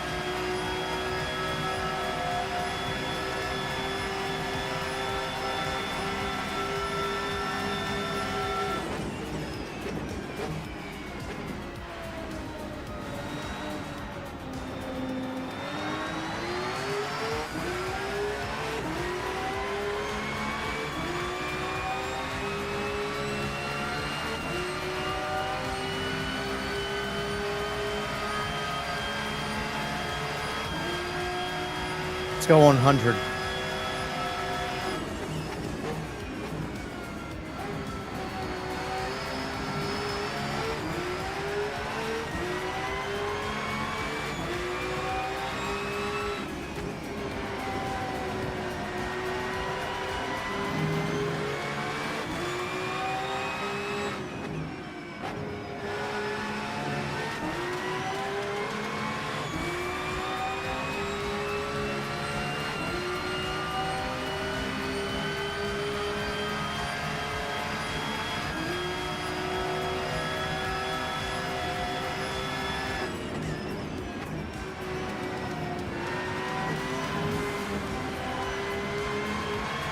Oh.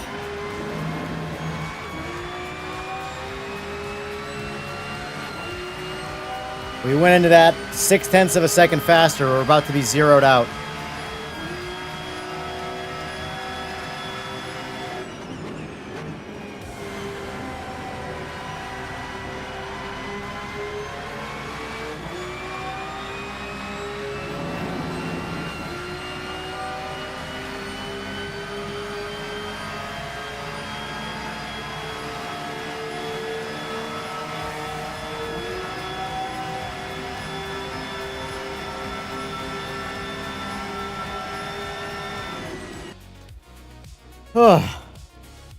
All right, so 153.072.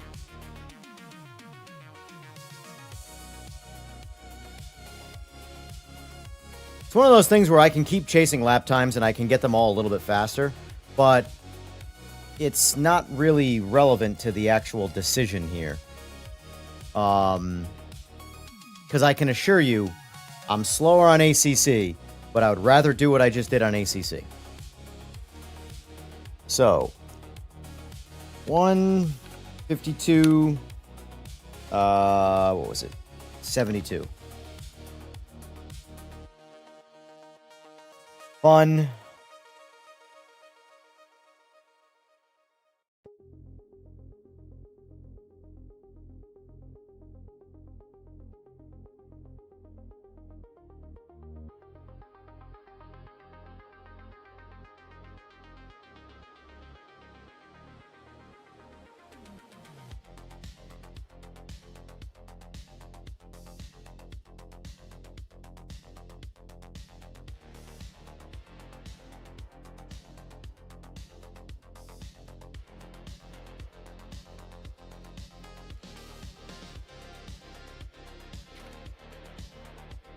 It's about fair, I'd say, for now.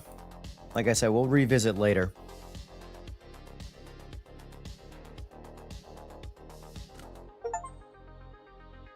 Complete a valid time trial. Cool. I'm now awesome.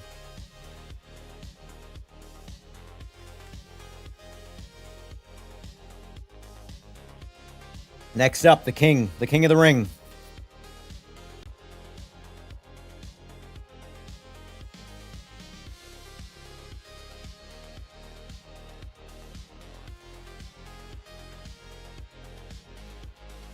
I don't go by players.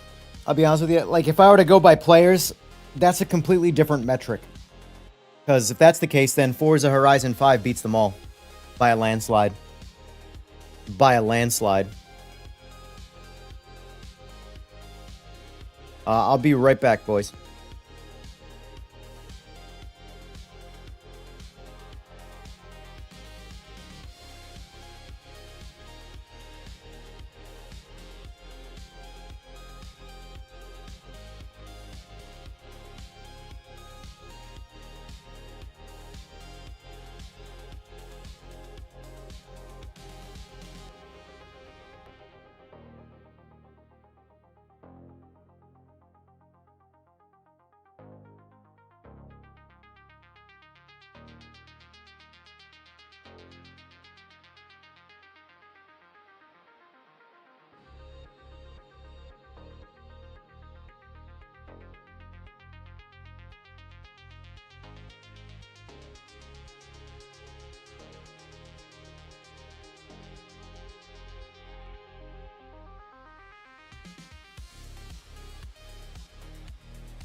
Alrighty.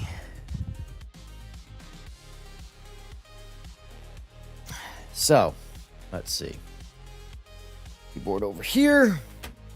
This over there.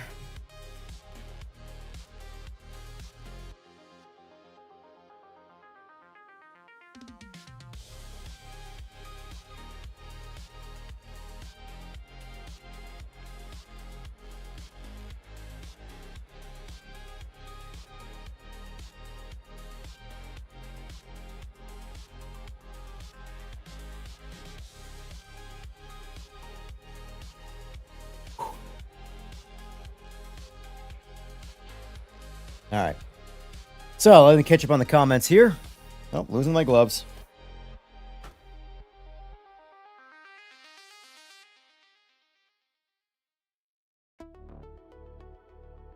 The console platform as a whole is primed for a good sim. If LMU comes along genuinely, every other console sim is done. Maybe. There's a lot to be left to desire with LMU, that's the thing. LMU very much is while it is very good at what it does, it is very niche. It is very one-trick pony-ish. You have to like either GT3 or hypercars, and you have to like endurance racing. Because that's where the buck stops. Like, there is a whole lot of boxes that are not checked in LMU by games like, say, Gran Turismo 7. Like, here's the thing. I'm comparing the GT3 experience right now. LMU is not even on my podium for favorite game. But it has the potential to win this comparison today. And it comes down to the things that you can do in the game as a whole. Me personally, I'm not into endurance racing. I like sprint racing. I want shorter races where you go as fast as you possibly can, you push as hard as you can, and that's, you know.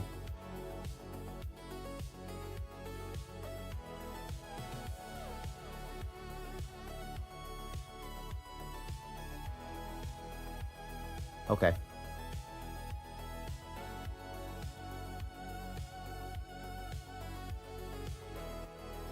All right, let's see.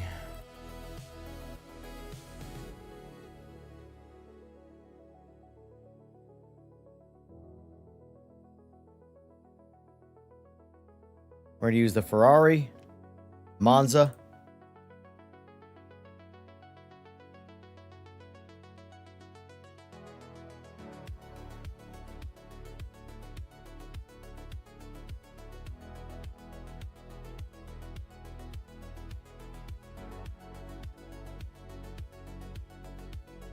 I think we need to figure out what we're determining as king here, because what is it? Is it numbers?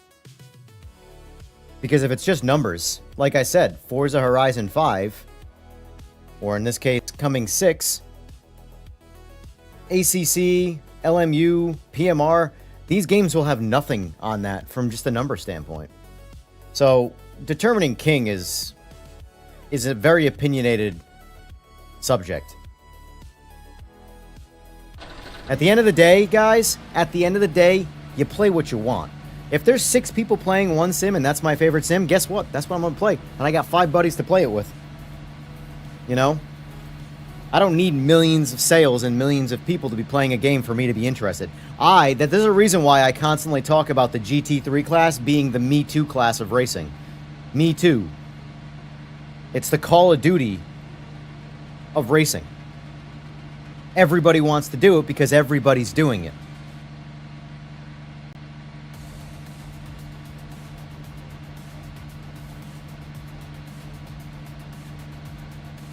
Are there more people playing Forza now than GT7? Probably, if I had to guess.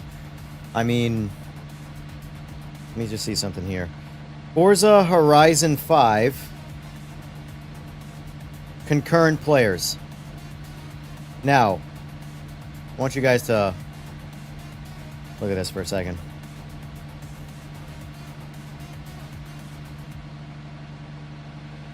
So, this is on Steam alone. Forza Horizon 5.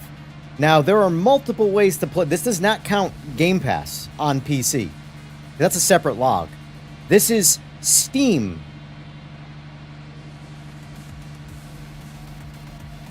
$15,000 people playing right now on computer on just Steam. On just Steam. You can play it on Xbox, you can play it on PS5, and you can play it 2 different ways on PC. Game Pass and Steam. Possibly Epic or something else too. I'm not entirely sure, to be fair. But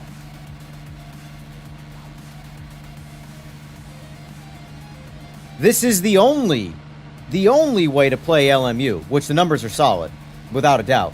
Those are some killer numbers for a sim. 6,400. But we're talking the only way you can play LMU right now. The only way. Still has less than half the players playing it on only one way you can play it on PC. So if we're going to talk about numbers, these sims are all screwed by Forza Horizon. And likely Gran Turismo 7 as well, but there's only one way to play Gran Turismo 7. Forza Horizon you can play on literally anything right now. So, we have to determine what determines the best sim. Because it's not player numbers. I can assure you it's not. Anyway.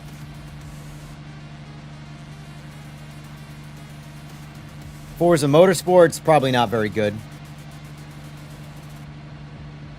Let me look.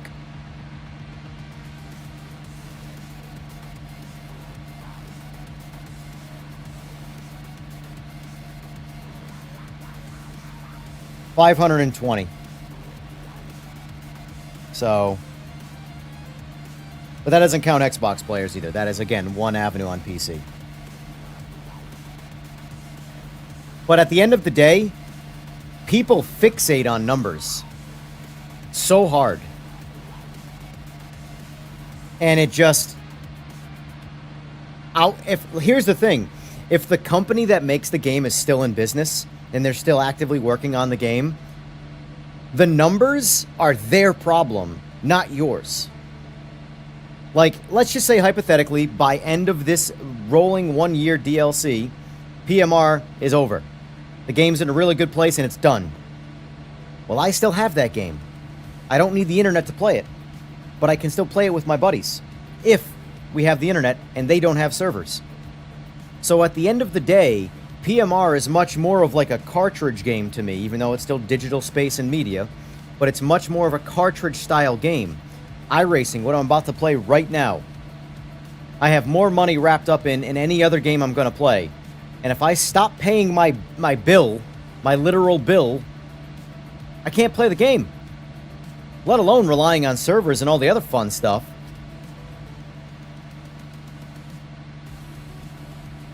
Oh, I'm not, by the way, I'm not targeting anybody, Neil or Josh or anybody. This is just a general conversation that I'm having about numbers. I'm not saying anybody's right or wrong about anything. I'm saying how do we determine this?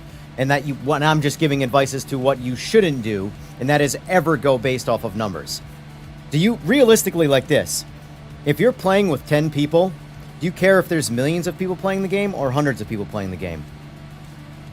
You filled your lobby, which is the most you can have anyway. You know? Anyway. Let's play with iRacing now.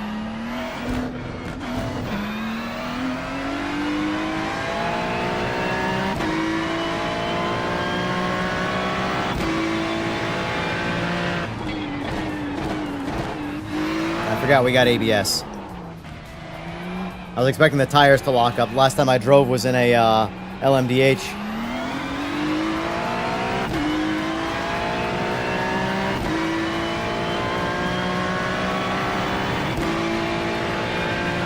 So Josh, right now your favorite is ACC?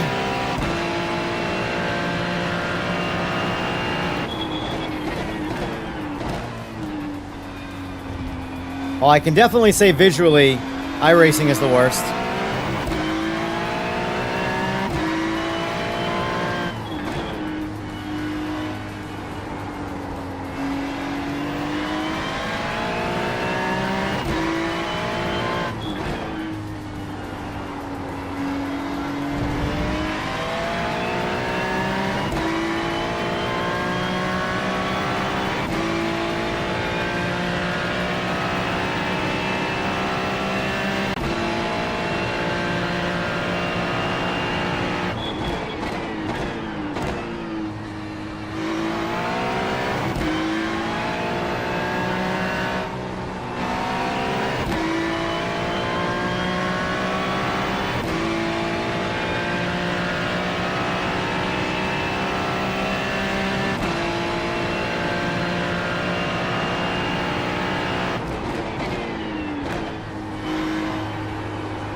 lot of understeer.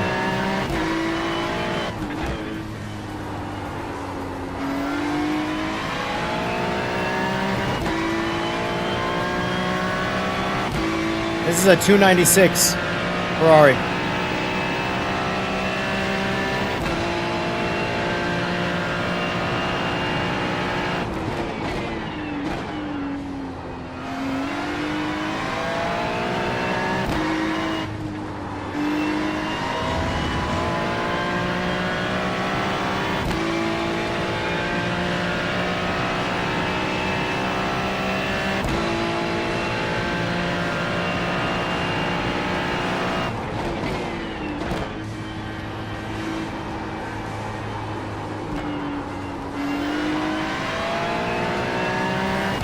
Lots of understeer out of this car right now.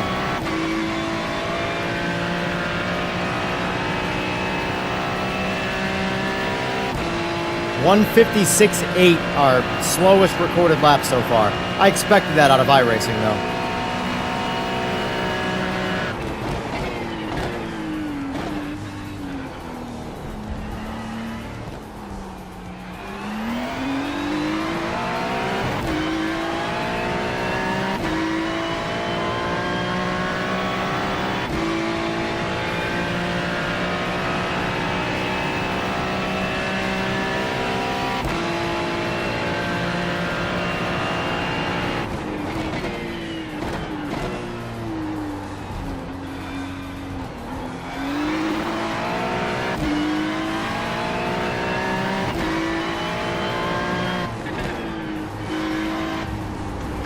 Ugh.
.155.60. I can definitely get more out of it.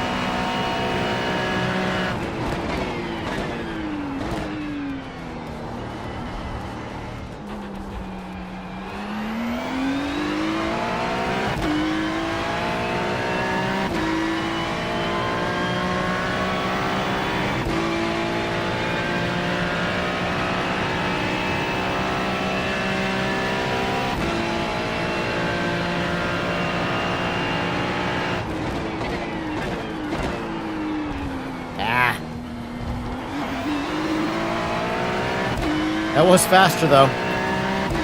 That was sloppy, but it was faster.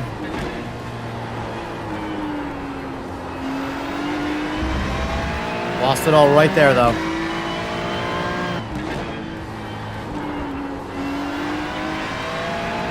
Yep, this ain't it.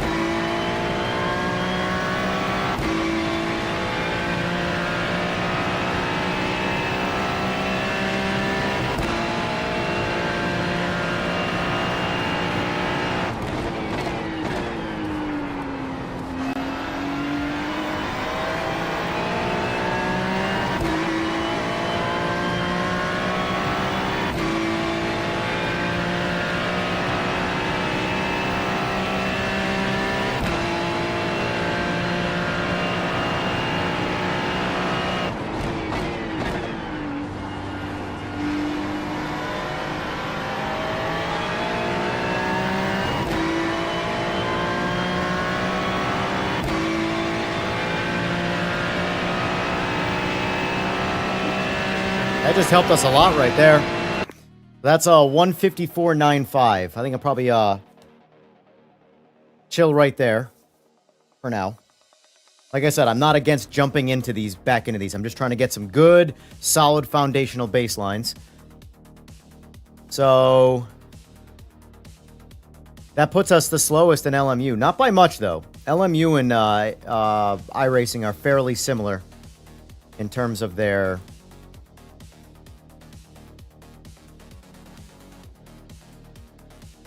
So iRacing, 154.95. And I could... Here's what I can say, though. I definitely can chop the iRacing time down easier than the LMU time. With a few more laps there, I guarantee you I could get this probably into the 153s. Because I'm finding spots where I'm cutting a half second off, and the next one I screw it up and I lose a half second. Like going into that last turn right there, the long sweeper before the finish line, I was 4/10 over my previous lap time. But I came in 6/10 under because of just that one turn. So trust me, I can definitely get more out of it. But I just don't, I'm not here to chase the lap times, just to compare the sort of the experiences of them. So fun.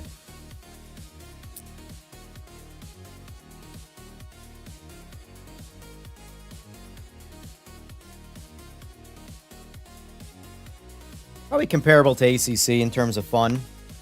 I do like GT3s in iRacing. I very much like GT3s in iRacing. One of the few cars I like in iRacing, ironically. Difficulty. Specific, like, here's what I mean by difficult, guys. Difficult, I'm not factoring in how fast I am in the game into difficulty. I'm talking, when I say difficulty, I mean, I get in the game and I play it. Can I go from A to B? Can I finish the race? Can I not crash? I didn't crash at all. Literally didn't crash at all. And by crash, I mean spin out, whatever. Predictability. The game communicates to you pretty well. In the least, again, this is GT3 only. In my opinion, I think this car is easier to drive than the MX-5s in iRacing. Don't shoot the messenger. I'm just giving you my opinion. So difficulty...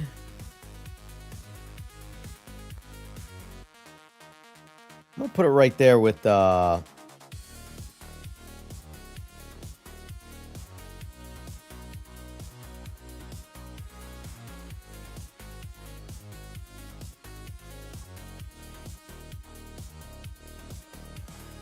Put that right there with LMU.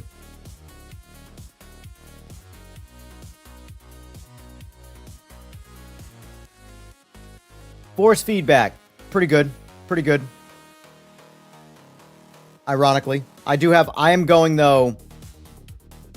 See, this is where it can get hard to justify force feedback, because I have to change settings in my SimPro software to get force feedback to be good, because the game's output of the force feedback isn't that good. So, by that standard, it technically means the force feedback isn't as good. Because I'm using my SimPro software, which is the wheelbase software, to buff it. Now, mind you, it's really good once I get it to where I want it. So I don't... Let me ask you guys. I'm going to defer to you guys, chat. If I'm running the same wheelbase settings for all of the games, but in iRacing I have to change the force feedback settings in the wheelbase, does that skew this number? Should I compare it primarily from the game's outputted force feedback? Force feedback. Jesus Christ. Force feedback. What's the thoughts there on that? Because if I'm going by what I'm experiencing right now through manipulating the software, I'd say it's probably right there at like an 8 with RaceRoom. Like, it's pretty good. You know? Not as good as LMU's force feedback, but it's pretty good. If I talked about it naturally, it would probably be a 6.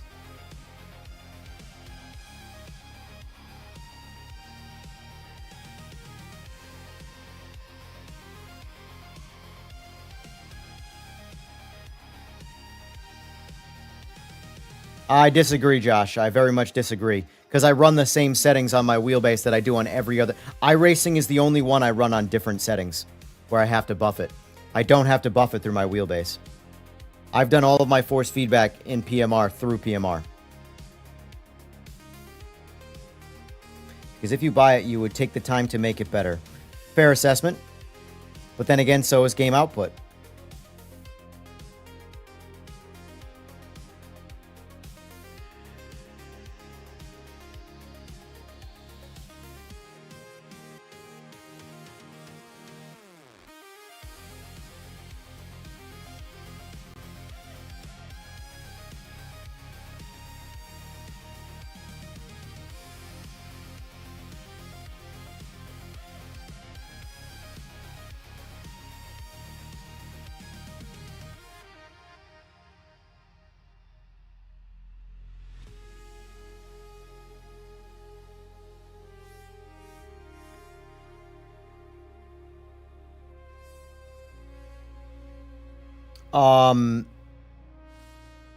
Albert, comparing the 296s in both ACC and this, I like it better in this. I like it. This car has a little bit more understeer, but I like it better in this. Now, I like the driving of the car better. The overall immersion factor, iRacing sucks for immersion. But so here's what I can say about iRacing objectively. Well, I shouldn't say objectively, I should say subjectively, but I think most will agree. If you want to race in a sim to get immersed, to make it feel real, this is not the one. iRacing generates no sense of speed, no visual sense of reality. It is purely like an old school flight simulator compared to flying a real plane. That's it. But driving the car itself, what the car is telling me, driving the car, that part is better than ACC. Immersion, it's way better in ACC.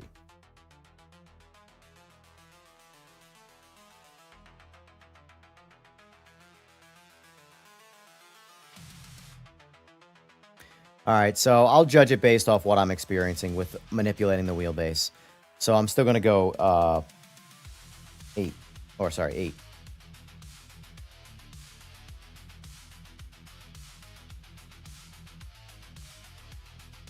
And by the way, guys, how difficulty, like I said, I'm adding these numbers up, right? So how difficult, difficulty, if you can get this number to a 10, but also keep the fun at a 10, that's the idea. But at some point, difficulty this could be a 10, which could make the fun factor a 1, because it doesn't feel balanced, doesn't feel like it's reality, doesn't feel realistic. So if you can get a 10 difficulty and a 10 fun, well, that would be, first of all, very hard to do, but would be the ultimate goal there. But a lot of times, difficulty can pull you out of fun. All right. So that leaves PMR.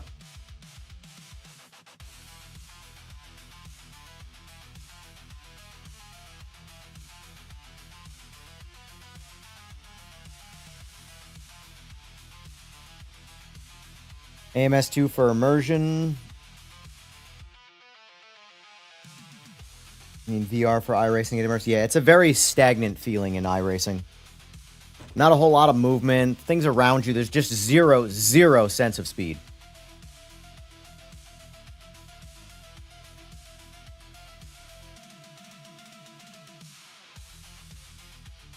So let's see the newest kid on the block with their most recent update, which was a big buff to GT3s. Now that I'm still in the honeymoon stage, but I wanted to save this one for last because I really wanted to dart through everything and then jump in this again to see if it still gives me that, sensation. We're going to do pre-warms because I don't feel like having to warm the tires up. Some are hot. I've been running them in all hot conditions. iRacing was peak, the highest I could set it.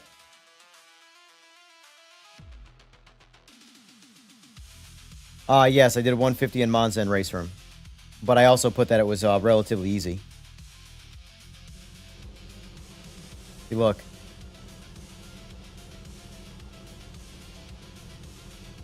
RaceRoom, difficulty, easy. Rennsport easier, but slower, less fun. AMS2, the difficulty went up, but it brought down the fun factor because of the way the cars drive. I just don't like the way GT3s drive in AMS2. I mean, every car is plagued with the slide physics, but it feels bad in a GT3 in that game. But I think I got the wrong time of day here. Hold on. Yeah, I got 6 a.m. Bump that to noon.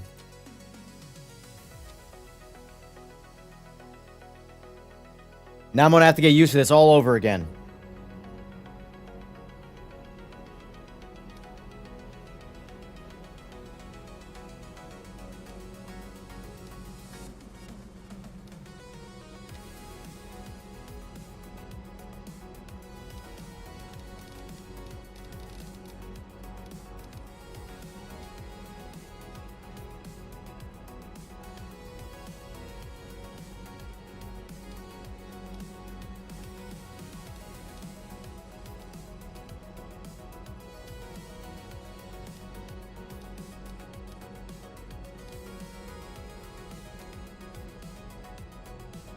Oh, when did that change?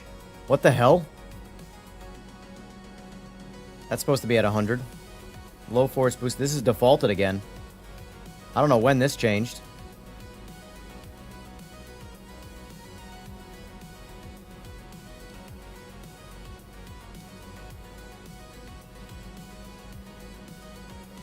So I wonder if when that happened.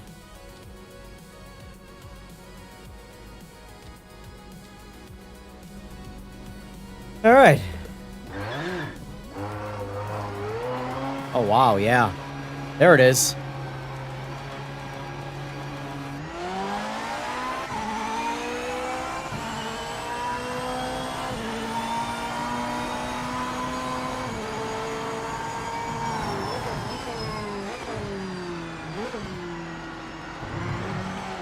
How does anybody say this force feedback feels bad?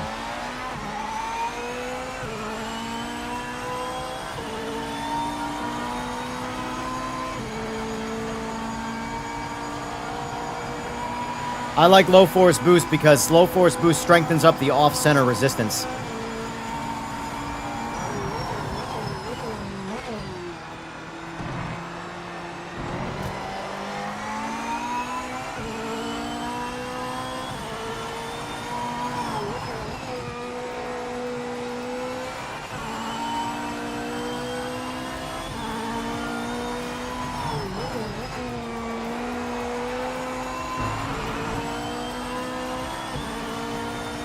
Bro.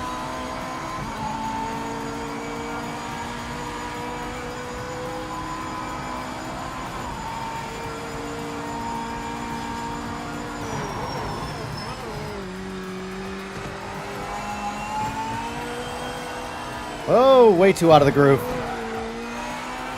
But he can save it.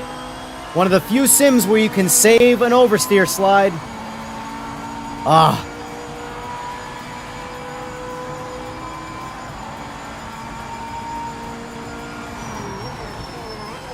Well, there's a reason I said my wrist hurt.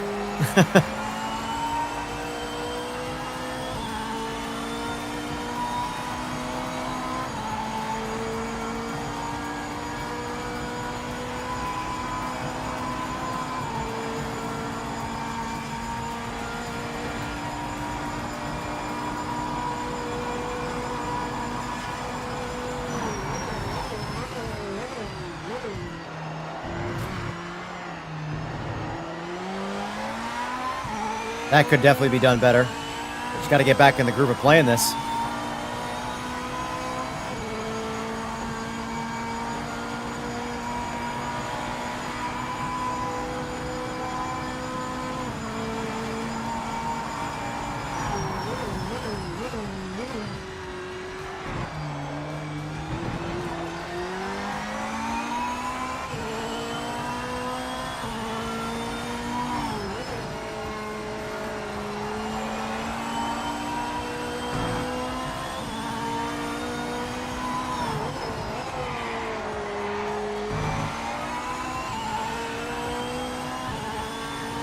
Honestly, Fue,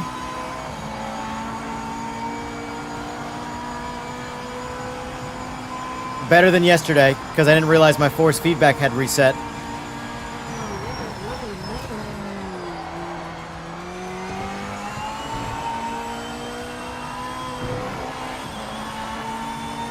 This gives me the sensation that I'm wrestling a bull.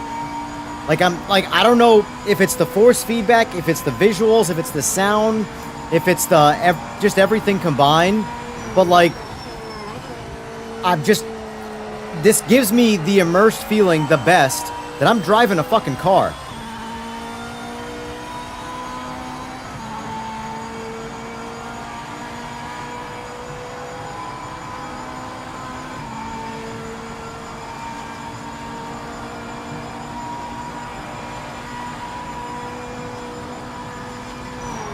Oh, I braked way too soon.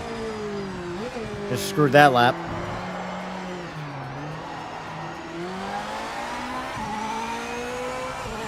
He's not paying attention. 151.5 though is our first lap.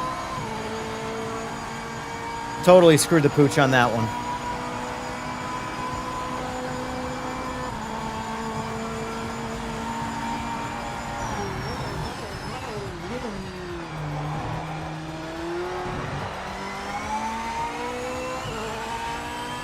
Found 3/10 right there. 4/10 actually.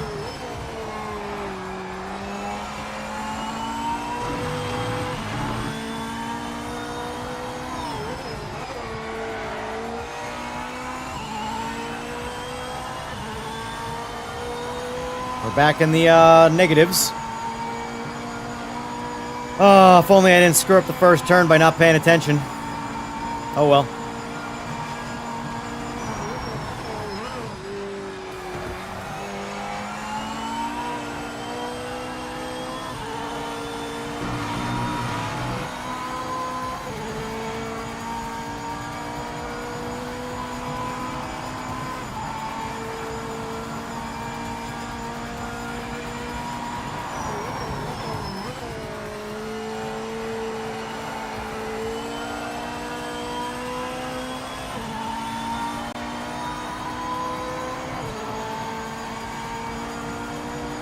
So that would have been a 149. No. Just a lower 150. That was a 158.6, but I went 7/10 slower right here. Alright, so...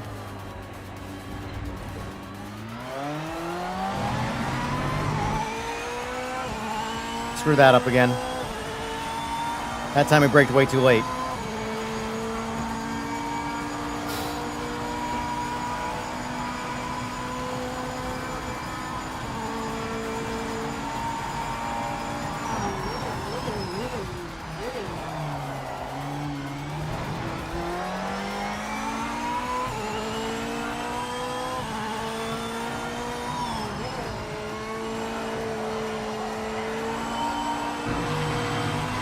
That's fine. We've already screwed this race completely, or this.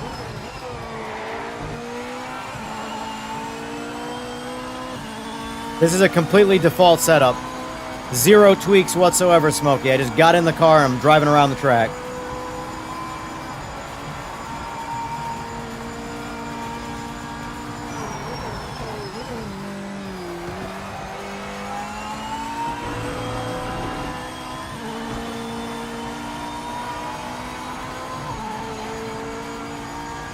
It's so hard for me to put a lap together.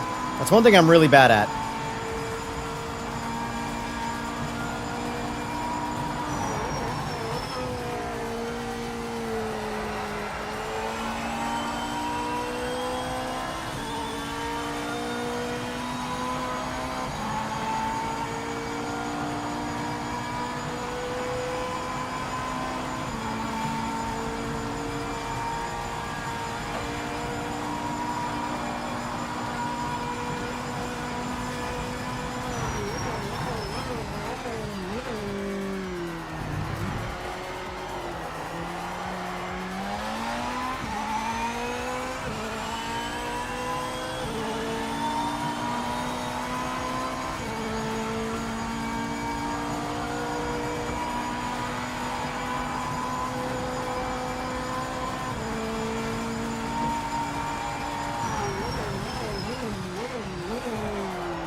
That was terrible.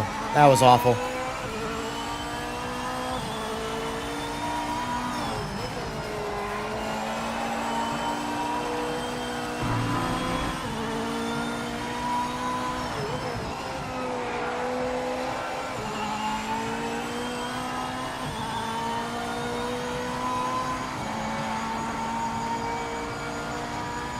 The one thing I think that the car's doing this, that no other sim I've played so far does, is gives you the ability to throw the car around like a car. It doesn't necessarily mean it's faster. It just allows you to drive the car past the limit. You just go slower when you go past the limit. You don't just crash. And that's what I hate about a lot of sim racing. Like, how many of you guys out there have ever built any level of street car that you kicked out sideways all the time, and at no point, once you learned how to drive it past that limit, was it ever like, oh, the car just has no controllability past the limit?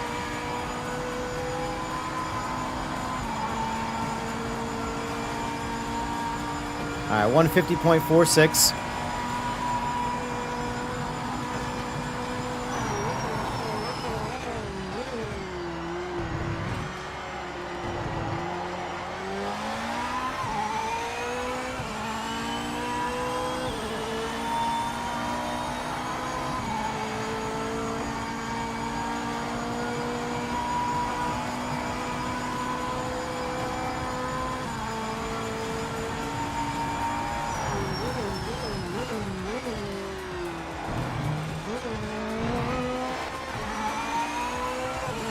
Found a good amount of time right there by braking sooner.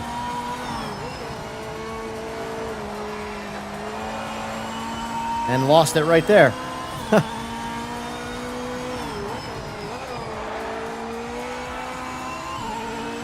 Lost more right there. Son of a bitch.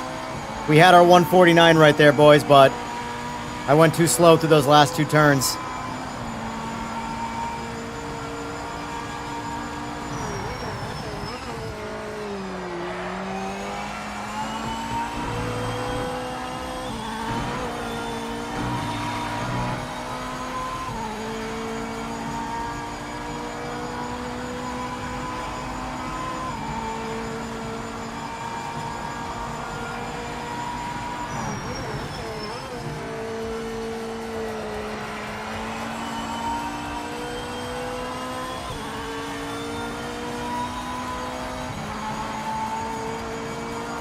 One day I'll put together the full lap.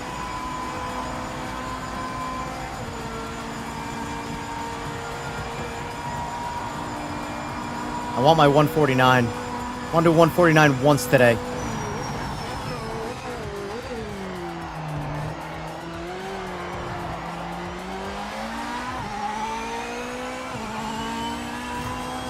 I remember, brake a little sooner here.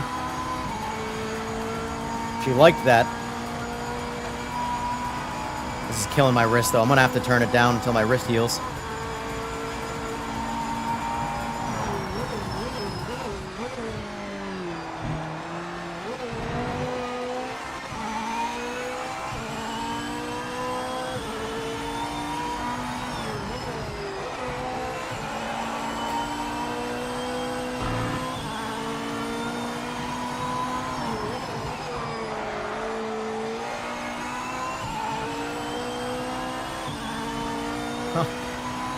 Oh, I'm not going to get it. I'm going to come up short. Son of a bitch. Unless I somehow nail this turn here.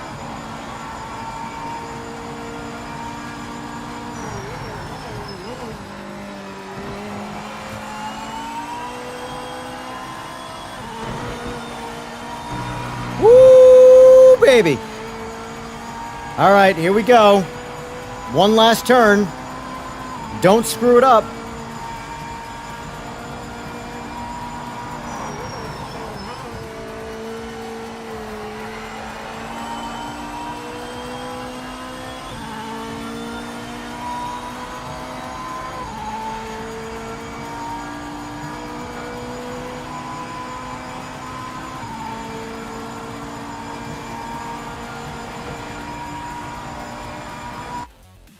$149,677. Default as shit car. Not a single change to it. Ah.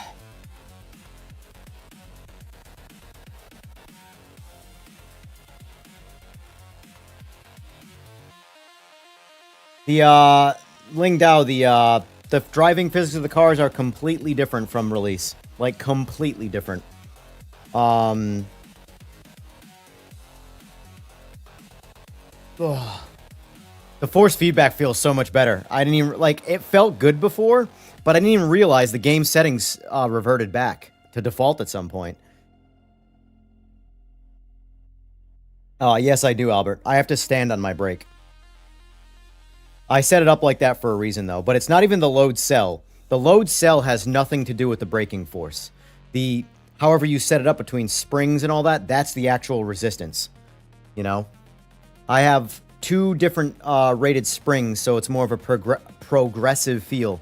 So the initial braking is a little easier, and then as it goes down, I have to push even harder because the spring gets progressive.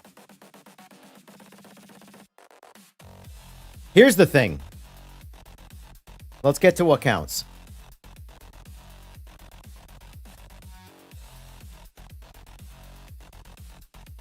PMR is the only one who went 149. Now, mind you, we have the most time in that game. So, that makes sense. 149.677. Our second place was AMS2. But our least fun was AMS2.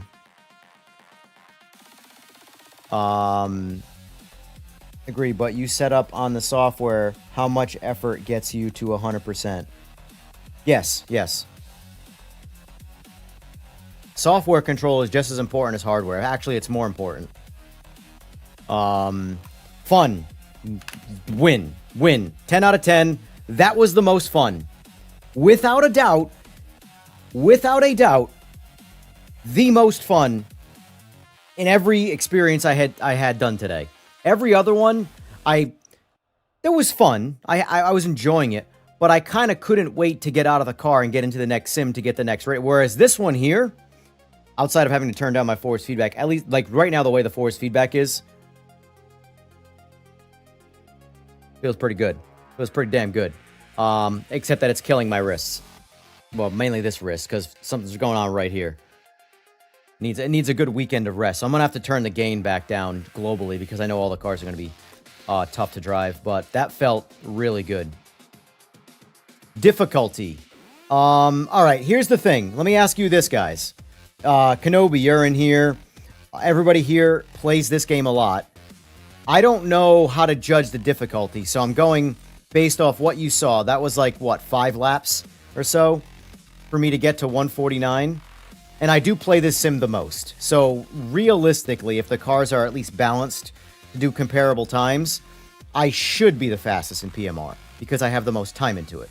But that being said, though, these cars literally are 20 to 30 hours old, this setup for these cars. This is every car I drove today is default, including PMR. So for you guys in chat, because according to, let's see, what was it, Smokey?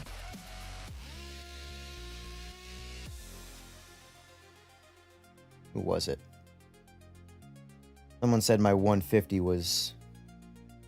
Oh, yeah, so Smokey, he said, did you do a 150 at Monza and RaceRoom? He said, holy rocket ship, Batman. Now, based off that comment, you would imagine that 149 is even more impressive than 150. So that's where I'm deferring to you guys, generally speaking. Where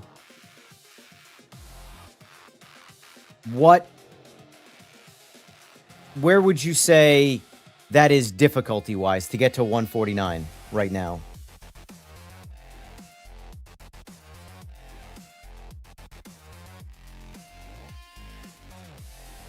The biggest thing too is you can't go by, like, and I know I've said this before, and I know I'm asking, the question I'm asking is kind of the opposite of my point, but LMU, this was not like, it wasn't hard to get around the, like, for example, AMS2 is the most difficult game I've played today in the GT3s because of how unpredictable the cars are. the lap time isn't really factoring very aggressively into my difficulty rating. Because RaceRoom was super easy. Did 150, yes, I guess, but the driving of it was super easy. I thought ACC driving, at least in this is based off of the 296, was relatively easy to do. Not very fast, though.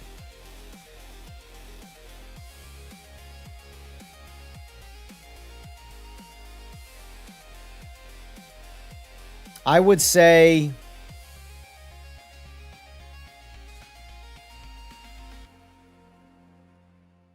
it's one click down in difficulty from iRacing and oh, wrong thing. That's not right. This is where I would give it from the difficulty meter, personally. The one thing that it changes past iRacing and LMU, mainly iRacing, but also LMU, is how much you can drive the cars past the limit. You can still very much spin these cars out. By the way, I believe that was TC3. I do have that changed by default. Let me double check. No, it's TC6. I lied. That was TC6. I like TC3 a little bit better for pushing the car, but that was TC6. So that was 100% default, because normally I run a TC3. Force feedback. This is where Josh is going to be like, what? The best. Of everything I just drove today, I do have to turn it down a little because it's the hardest wheel to turn right now. The best force feedback.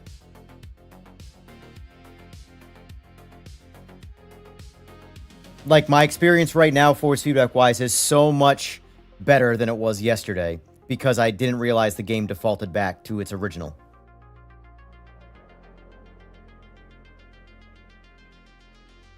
It did count for the difficulty rating, Albert. That was where it got 1 point down from LMU and iRacing. It's easier to save the car.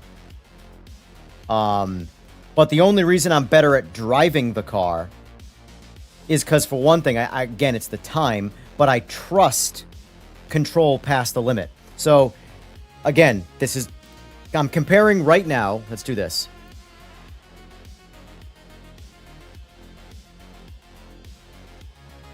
All right, so these numbers here are what I want to compare. These 3 games right here. Oh, whoop. Hold on, let me get that out of the way. I'm like sitting here, I'm looking at my screen like, why does it look like that? I forgot I have this going on. So, I want everybody to get a good understanding of where I'm coming from with this, with these ratings. Mainly from the difficulty side and the speed, right? The actual lap time is not reflecting the difficulty here. Because if that's the case, look at AMS2. I went faster than these 2 games, and I thought it was harder. So, the one thing that separates this time from these times in terms of difficulty and where this is easier, trust. And this here is part of the trust. Oh, shit, didn't mean to do that. Force feedback is giving me some of the trust. Because the game is communicating force feedback, the new tire model, which was huge for GT3s for me, the tires are communicating through the force feedback better than both iRacing and LMU right now in the GT3s. Remember, this is a GT3 conversation. Because I do believe, the reason why I say that is because in LMU, I believe the force feedback is communicating the tires better than PMR in the LMDHs. But GT3 specifically, PMR is communicating the chassis, the tires, everything so much, even though it's only 1 point, better through force feedback than, say, LMU. And also, where the difficulty drops in PMR is that you can drive the cars past the limit. Yes, it goes slower. But to me, in my experience with driving cars, and again, this is to me, if you have different experiences, that's fine. But my opinion, doesn't matter what tire you're on. If you're on a street tire, if you're on a racing slick, if you're on a drag radial, if you're on a bias ply, it doesn't matter what tire you are on. There is some level of driving them past peak grip. So if I'm in a car on street tires, for example, and I'm wanting to go out this turn here completely sideways, Reese Millen drift style, throw the clutch, mitigate the throttle, might have to touch the brake, but if you nail it, you don't have to touch anything but just the steering wheel and feather in the gas, and you have full control. It's safe to say the tires have went past the limit, right? You have gone past peak grip. You're spinning the whole time, but you have full control of the car. You cannot even attempt to do that in iRacing. iRacing, for some reason, it's built into the physics where once those tires go past the limit, especially the rear, the entire car is just going, all of a sudden it landed on ice, and the whole car is sliding on ice. There is zero chasing it. LMU, you have a very, very, very brief window where when the rear end starts to come out, come off the gas, snap counter steer, and you might get lucky and you might save the car. PMR, you can drive the car past that limit. Not all the time, but for the most part, you can throw that car into a turn. And if you have an understanding of how to, say, slide a car around in real life and just manage the chassis, you can do it in this too. So where that makes it more trusting of the car is I now know that if I really, really push it through this turn and I go past the limit, I'm not immediately going to crash. I'm just going to slow down a little bit on my lap time. iRacing, I trust that I cannot go anywhere near the limit because I will crash. So it keeps me driving slower. PMR, I'm able to drive faster because I know that, well, I'm coming in this turn a little too hot. I'm going to get on the brakes a little bit harder. I'm likely going to kick the ass out and rotate the car a little too hard. She's going to kick sideways. I'm going to be able to throttle my way out of it and counter steer my way out of it like a real car. It's just going to lead to a slower lap time. Am I making sense in what I'm saying here? Confirm or deny in chat, please. But the problem with talking about realism in sim racing is that none of it's real, and realism is perceived differently. And all we can do in realism, which, by the way, if you're being told what realistic is with zero experience, in my opinion, you have 0 foot to stand on. You need to, your real life experiences need to dictate your opinion of realism, not what someone said somewhere. And people do too much of that. They regurgitate what other people say because it's mob vote. It's lemming's brain. You follow the leader. But the reality is, I'm sure people watching this have driven cars in real life. Unless you literally drive around in a Prius all day and obey every traffic law, then you fundamentally really don't have any driving experience. But if you've ever had a sports car of any kind, or a rear-wheel drive car, a pickup truck in the snow,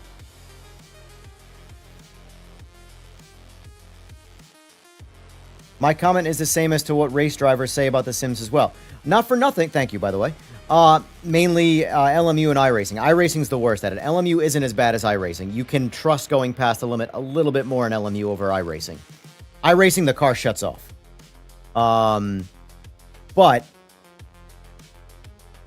for example, Ben Collins and Gamer Muscle. So the interview between Gamer Muscle and Ben Collins was like, I wish I was there to just give them both hugs. Because both of them talk about going past the limit. Ben Collins, like, the thing is I say the same shit as Ben Collins does. When I say it, I'm an idiot with no experience. When Ben Collins says it, well, he's the Stig, so he can say it. And fundamentally, way more experience than me racing cars. Without a doubt, no questions asked. I'm not comparing myself to him. I'm just saying we have the same opinion.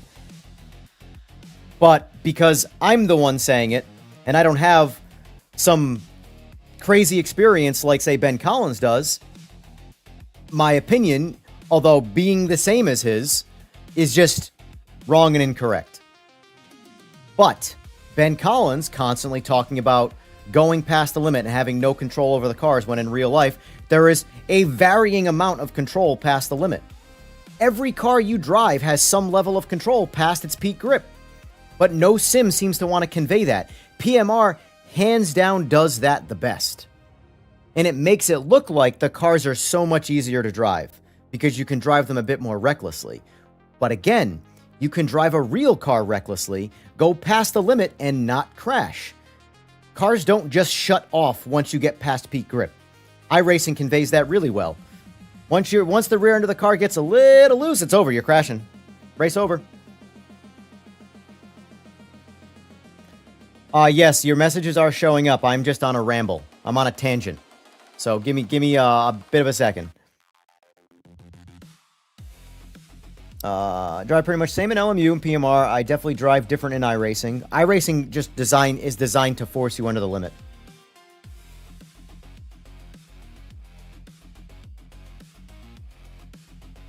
I would rank PMR number 1 due to crossplay and ability to play customer races with friends. Well, I'm going based off of driving experiences total here, not the games and all the things you can do past XYZ stuff. I'm referring to the driving experience of GT3.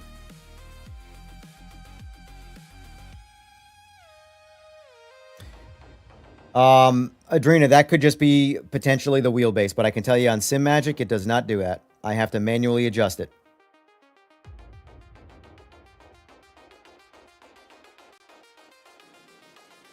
You've heard other drivers say things to Ben Collins. I mean, realistically, I don't want to sound like some narcissist here, but if any driver says that there's zero control of a car past the limit, by the limit I mean peak grip, then they're lying to themselves. That's the reality of it. They're lying for the sake of having a bias or something like that. Whatever the case is, it's not a genuine answer. Because it's just physics. Physics apply to everything. Anything in the world that moves. Or doesn't move. But I can go get in any car in the driveway. Silverado right now. If it made enough power, the biggest limiting factor on that truck's ability to not be able to control it past the limit is it doesn't have enough power.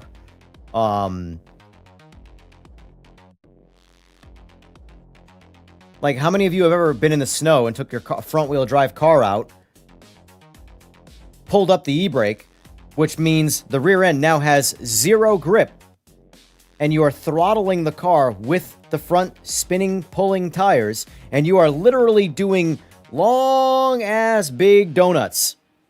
You have full control of the car in a situation with zero grip. On the rear, anyway. And it's technically zero grip in the front.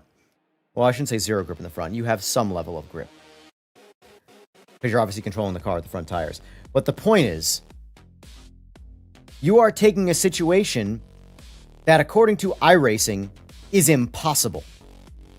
And you're actually in the snow in real life, and in iRacing, your tires are at 180 degrees Fahrenheit, and you're on concrete or asphalt or some form of tarmac that should give you a lot more grip than snow.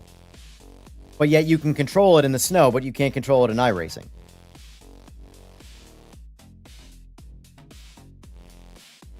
So I've never understood the argument of, like, iRacing has so many good things going for it, but that is one place it's terrible. And the people who would defend that and call it real, it's like, dude, you must have never driven a car in real life or tried to have fun in a car in real life. It doesn't matter the kind of car. Doesn't matter if it's a GT3 car, if it's an MX-5, it's a Toyota Camry, it does not matter. If you've ever abused a car and learned to abuse a car past the limit, you understand that there's control past the limit. PMR executes this in spades, and it's why it's a big factor in the experience. So circling back. How would I rank these today? Based off of jumping in. So I was in the honeymoon period in PMR yesterday, experiencing the new physics, the new tires, everything. Loved it the whole time. Apparently I loved it with default force feedback too, because now it's at where I normally set it, and I'm like, oh shit, I forgot. I was wondering why there were situations where I'm like, man, this feels a little bit muddier than I'm used to. Well, that's why.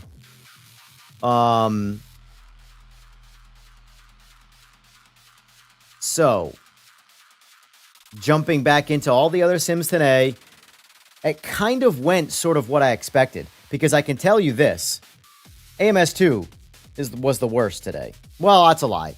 It's hard to say. No, I'm going to go ahead and say it was the worst. It was the worst. It was the worst. And I love AMS2. AMS2 is my favorite sim. But today's GT3 experience, AMS2 is the worst. And it's my second fastest lap. So clearly the lap time is not the factor in this.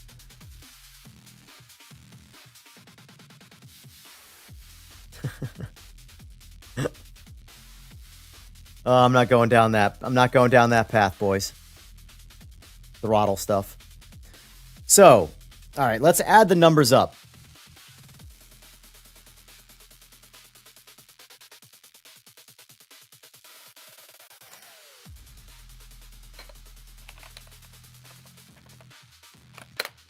ACC, 21 points. Remember, difficulty is a good thing to have if it doesn't bring down the fun. A lot of times difficulty can bring down the fun.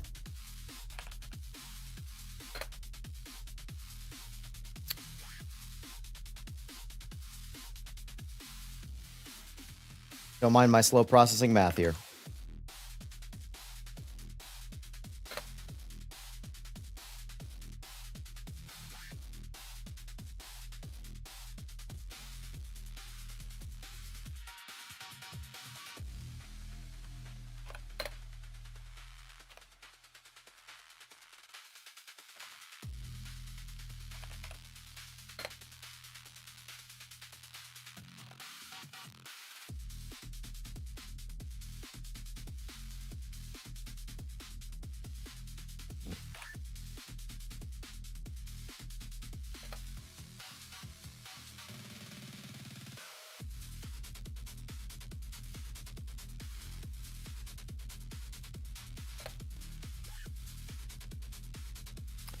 So,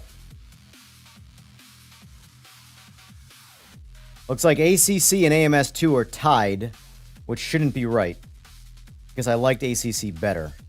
So I got to figure out where I gave this too much.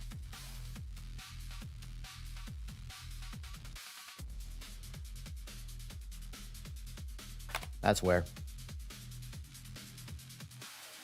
Like to know, I know, Excel. That's one of the few things in my life that I've just refused to, for no reason, either. I use Excel for some things, but my girl sets it up for me. I am an idiot when it comes to it. So, all right. In last place, out of 7 games, Rennsport.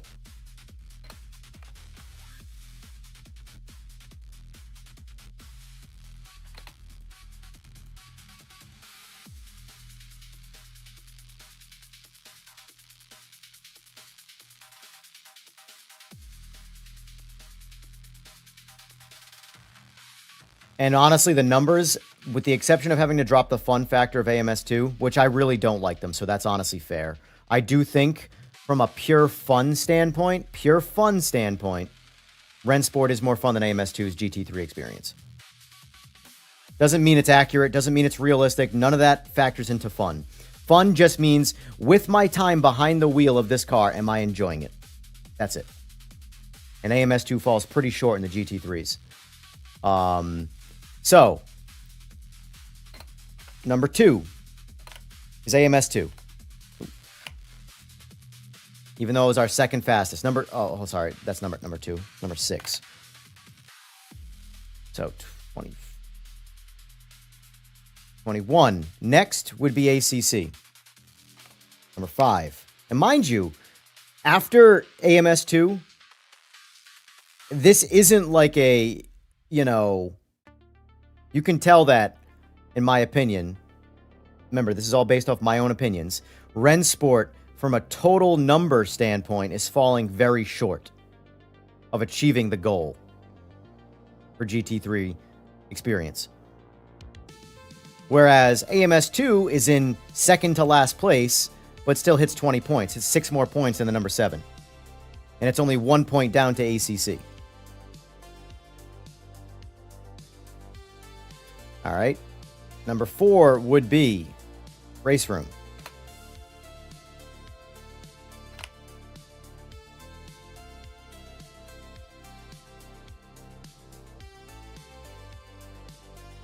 Then iRacing. Number 3. Honestly, I like doing the point systems because it kind of surprises me a little bit. The reason why I say it surprises me is because so far, these games are falling in the order of what I would have guessed prior to doing this. Number 2 is LMU. It's close, by the way. It's close.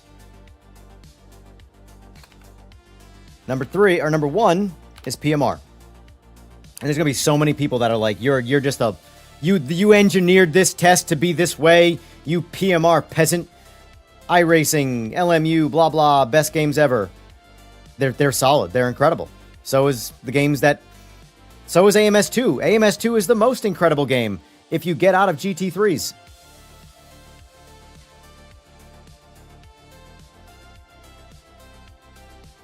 So, this guy is a fanboy, exactly. For those watching right now, in all honesty, again, where do you think that this is accurate to you? Do you align with this? I'm sure there's going to be some differences, but do you think that this is a fair assessment?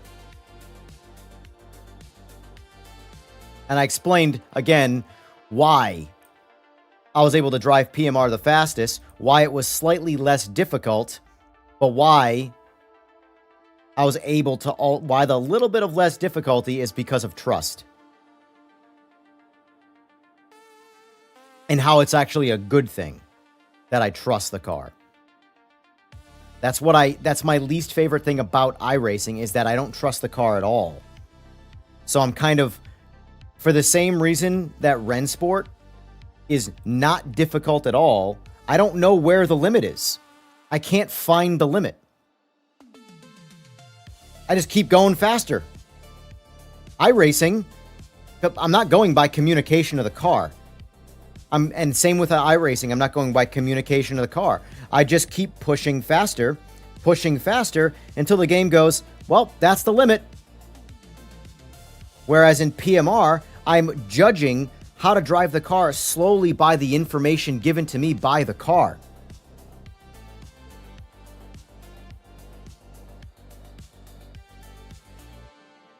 No, I know. I get it, Neil, and I'm just trying to... I'm one of those people that likes to encourage debate. Not like aggressive, you're an idiot, you don't know shit about shit type debate, but like, I don't think I realistically, my opinion today shouldn't influence any of you. It might open your mind to going, okay, maybe I'll give this a chance or something like that. But at the end of the day, if you don't agree with me giving the best force feedback to PMR, because there are people that don't like the force feedback. I personally don't know how. I think if you got on my rig and experienced everything I experienced today, you would agree with me. But again, that's fine. I encourage debate. I encourage disagreement because there needs to be more of that. That's how you make things better. If more people who loved iRacing, gave it criticism for its flaws, iRacing would be a better game. Or a better sim, if I offended you by calling it a game. Same with LMU, although LMU, realistically, I think every one of these sims listens to their audience except iRacing. iRacing has been around the longest, they have changed the least, and they have proven to me, maybe again that'll change, that they're going to do what they want to do, regardless of what their audience says. Because their audience keeps playing it and keeps sending them money.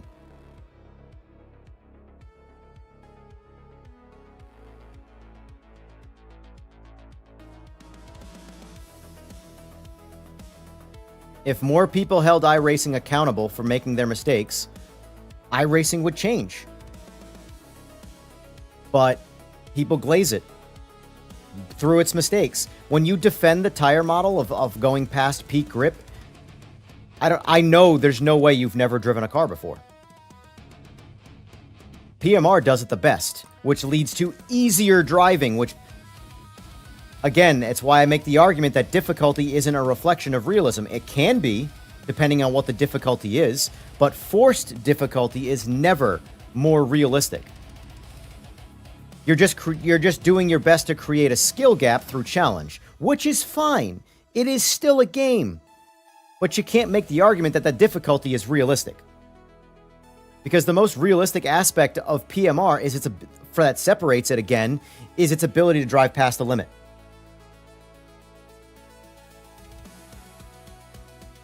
Anyway. So I would say the top 5 is a really, I mean, really the top 6 is a dogfight with only a couple points here and there separating them. Whereas Rennsport is the one that's ultimately falling short.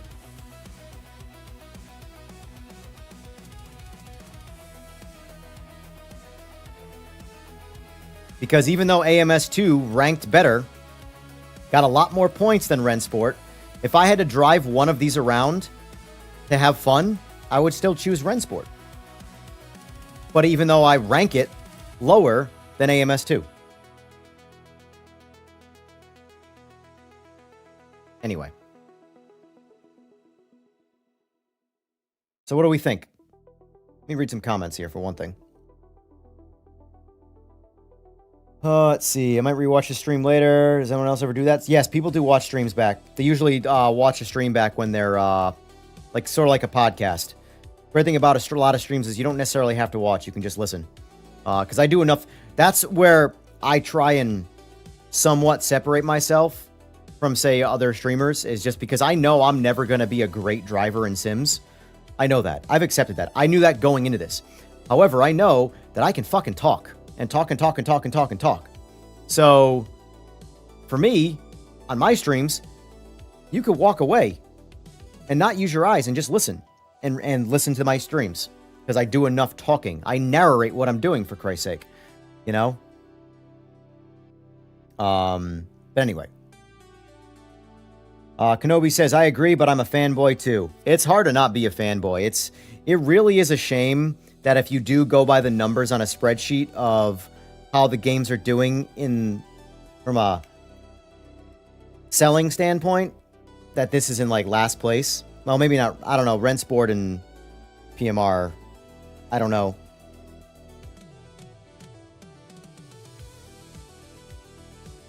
You think Rennsport and RaceRoom should be closer together? Well, it's the difficulty that separates them.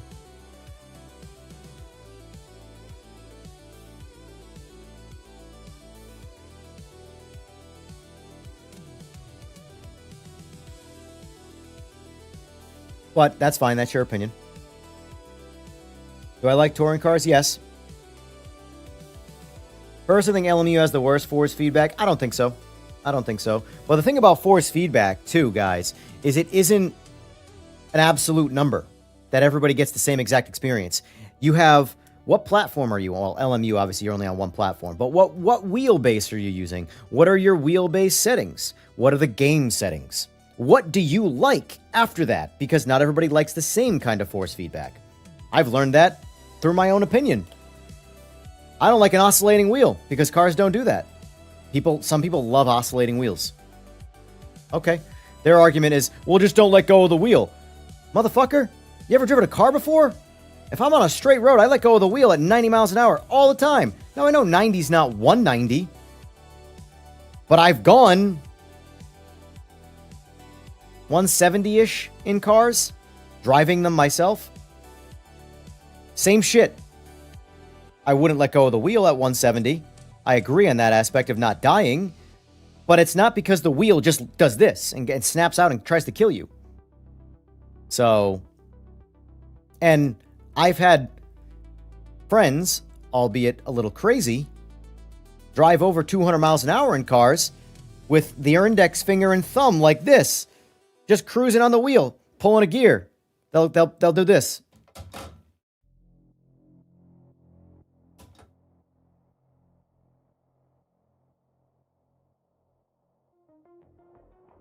I never said they were smart. Just they've gone fast. I wouldn't. I'd be 10 and 2ing it. That was speeds. But I'm also a pussy. Well, you are convincing me to buy PMR. I'll wait for a sale, but I put my wish list after purchasing, watching you a bunch. That's good. That's good. I'm glad. Here's the thing. If I have any influence with this game on you, it's to give it a shot. You know? Because for me, it is my number one sim for what I just experienced today. And I would say it's number 2 overall, nipping at the heels of number 1. Number 1 is AMS2, even though AMS2 scored second to last in today's test. As an entire game with all of the cars to drive, all of the tracks to drive, and all of the experiences, it's number 1. It's the content king of the world. Nothing even compares in the racing world from a content standpoint. But I think the driving experience is overall better in PMR. It's just much more limited on content by comparison to AMS2. So once the dials are turned and polish increases and a little bit more content comes out for this game, for me, it's going to take down AMS2 as my number 1 want to play game. Racing game, anyway. Yeah, I saw an iRacing player try RaceRoom, and he was driving way under the limit and then said, oh, this is so unrealistic, but he wasn't even pushing the car. It's because the way the car communicates and the way... The car doesn't communicate, like, bad. It's just you have no sensation of going to the limit. Like, when you... The only way you know you crossed past the limit in iRacing is because you've completely lost control of the car and you're crashing. So you have to just sort of memorize and get used to what the car can and can't do by using all of your other senses. Whereas you get in any kind of car right now, if you're a halfway decent driver, I mean, the reason why I say anybody, because there's a lot of bad drivers out in the world. But if you're someone with any level of interest in driving cars, you have a general idea of when a car is losing control versus when you have control of the car. And iRacing, in my opinion, just doesn't do a very good job of telling you that. It does what a car will do, but you just don't know when you're going to get to that limit until you cross over it and crash.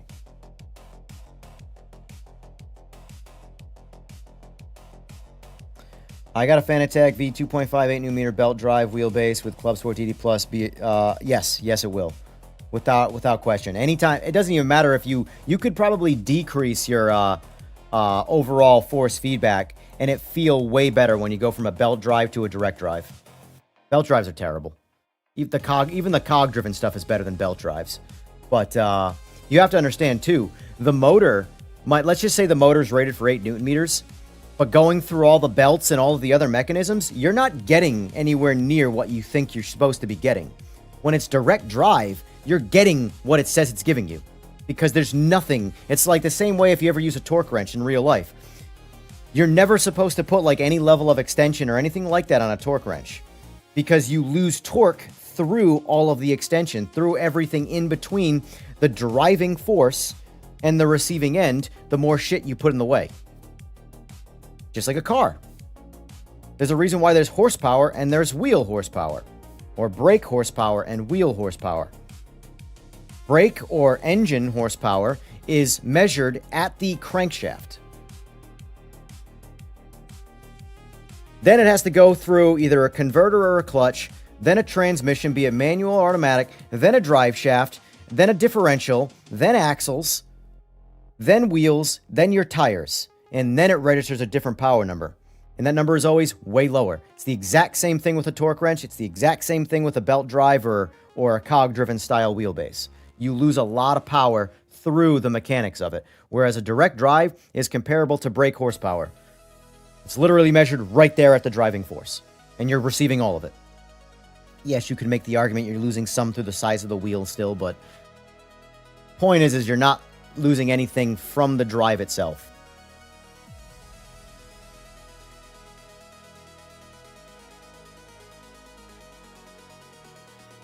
A good car on the Autobahn can be driven at 200 miles an hour and should be stable. A wiggling wheel means it was set up wrong. Exactly. Or one of your wheels has fallen off. One or the other. Being as someone who went from a G923 to a Moza R21 Ultra, I would say yes. But a Fanatec V 2.5 is much better base. Yes, it is. But it's also still belt driven. It was your review of 1.06 that made me decide to buy it. You seem genuine in both your criticism and praise for the improvements. That's how I am with everything. That's how I am with everything. And that's why my review for this game, when it comes out, is going to be over an hour long. I don't even know how to... Honestly, I'm trying to keep it under 2 hours. Because it's so much time and effort for no one to watch it. But these videos where guys come out 15 minutes reviewing the game and they've played it for, 45 minutes. It's like, cool, you don't know anything about the game.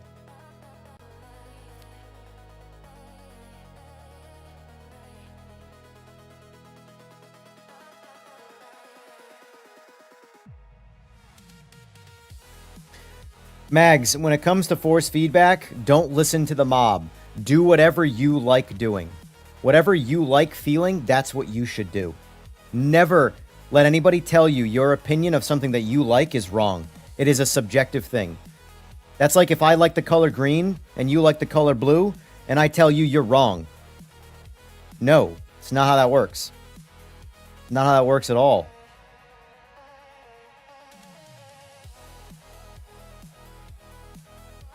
Well, that whole trying it for 90 minutes or 2 hours before you can get a refund has, to me, is a bonus. I live in the world where once you open the package, you can't get a refund. That's a new thing. That's an Amazon. It started with almost like with Best Buy, and then Amazon got real egregious with the return policy, with what you can get away with. But I grew up in the world where when you buy something, the second you open that package, it's non-refundable. So all of this, leverage period or leeway of you can play this for 2 hours. If you don't like it, you can return it for a full refund immediately. That's the new world, man.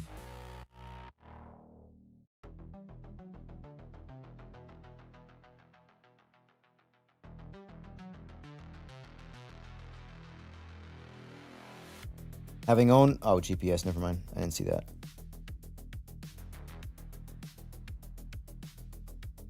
I would say to agree with Albert and disagree with JPS, but understand your point.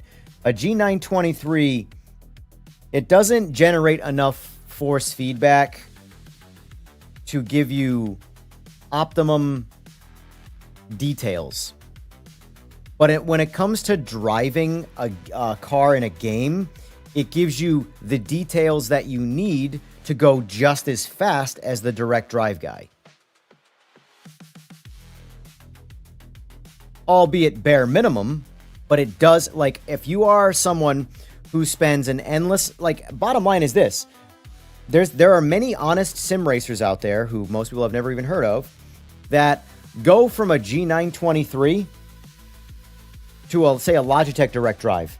And for a little while, they're going slower. And all they end up doing is catching back up to where they were with the G923. They don't actually go faster. Their experience is better. But they don't go faster. So I will never tell you that a direct drive wheel is going to make you faster.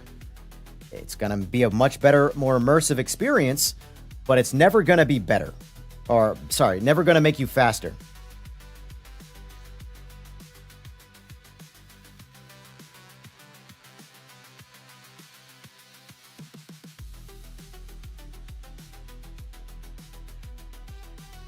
I'm not saying I disagree with the refund policy. I'm just saying that that's a bonus. A lot of things you can't get a refund on. The pedals in the G923 are, for example, my travel rig, which is the Logitech Playseat Challenge with a G923 on it. I still have the RS pedals on it. The newer pedals, because the base G923 pedals are just awful. They're just... It's really the brake that's awful. But it's awful. The RS pedals, I got just the brake and the clutch, the brake and the throttle. $150. Perfecto.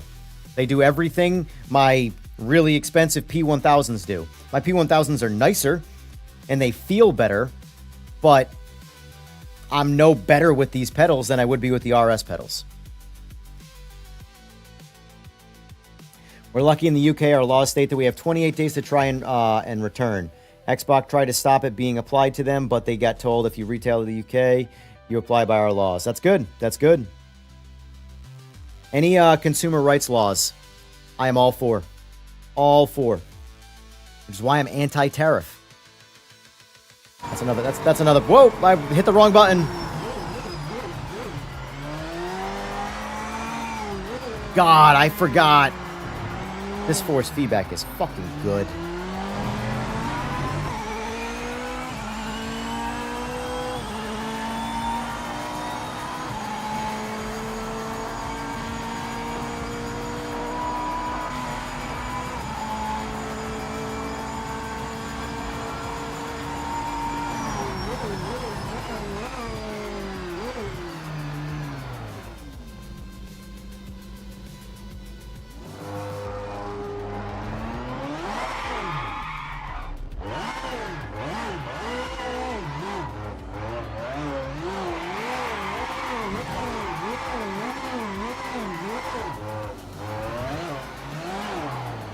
Oh, wrong way.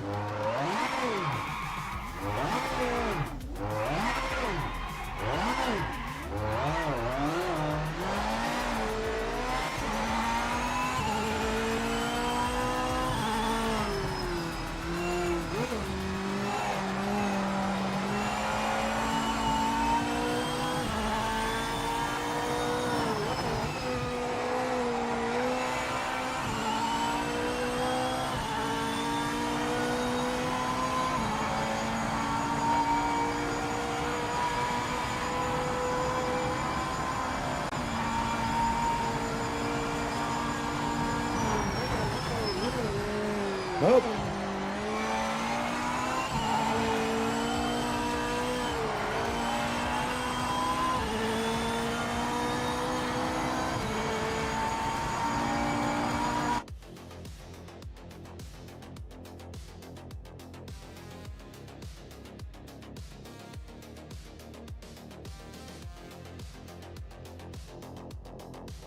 I'm not sure who Matt Armstrong is, honestly. I have to look him up.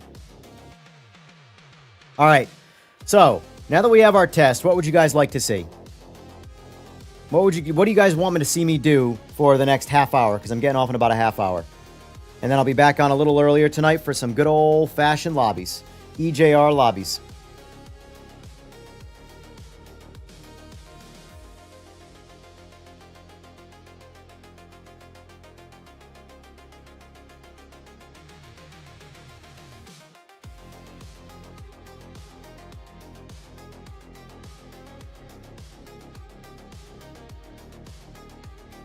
Here's the thing with the realistic force feedback conversation. Some cars, yes. Some cars, JPS, you are absolutely correct. It generates enough power for realistic force feedback. But ever seen an F1 car be driven? When their training is...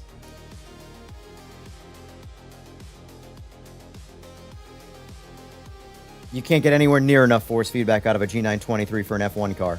For realistic force feedback out of an F1 car. So, there's obviously a big range from all driving vehicles that force feedback is needed for. For a regular old street car, yeah. G923 is plenty of force feedback.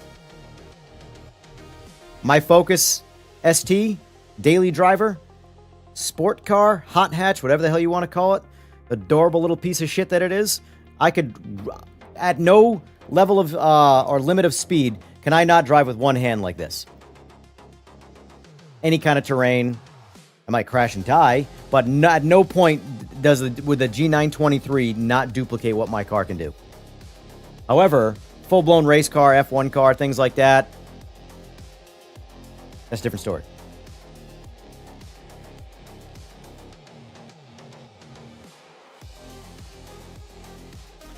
Yeah, Baron, I mean, there's been some negative ones out there, but that's just the way it is, you know.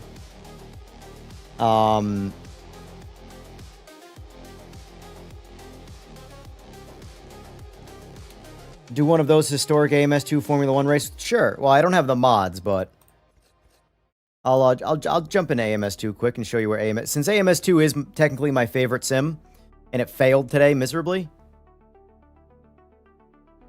Well, I shouldn't say it failed miserably. That's mean. But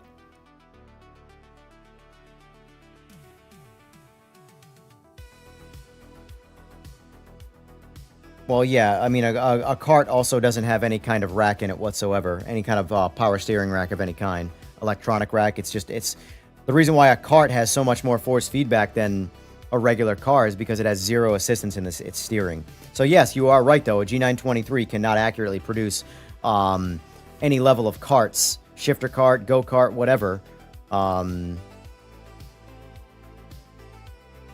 we break AMS2?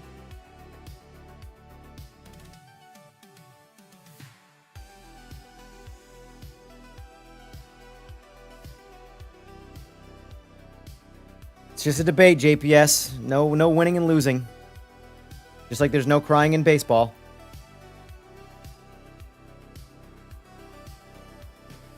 Steam Cloud Sync. I don't know what's going on here. I don't care about Cloud Sync. Just close. Just close Steam.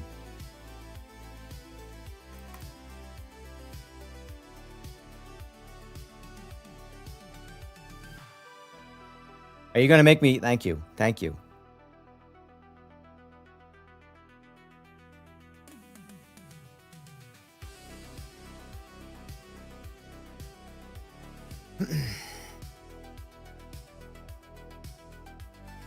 Cloud sync stuff is super annoying. It can be really, really nice, but it's also a pain in the ass.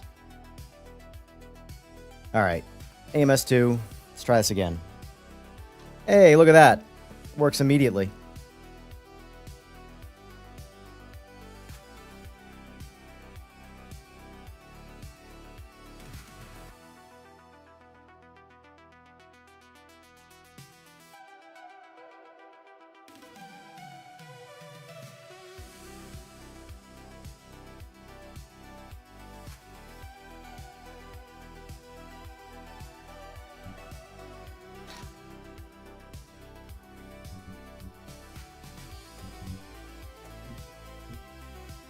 So, second to last place. Now let's get into something that changes that real quick. This class alone. Oh, not that.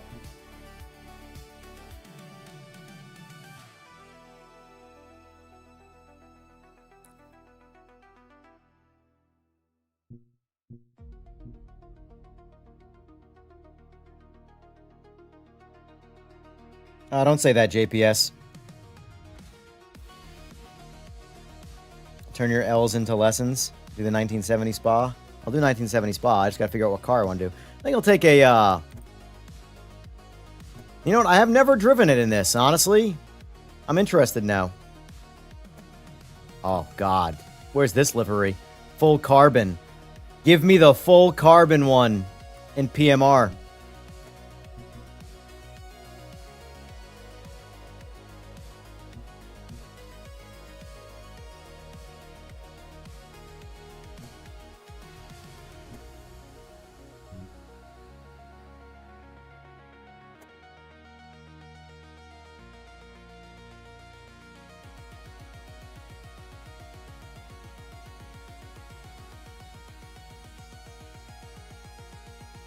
I gotta give AMS a little bit of love right now. It did so bad today.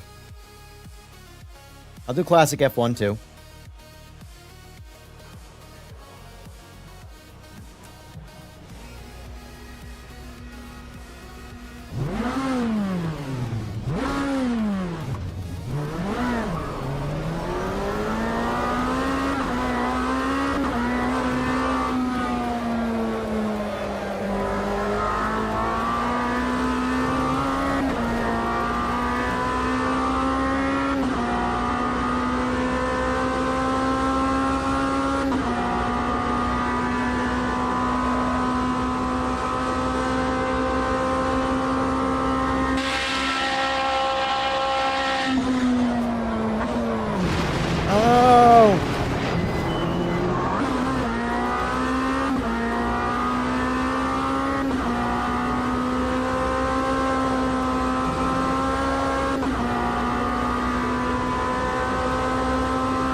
Forgot about the chicane.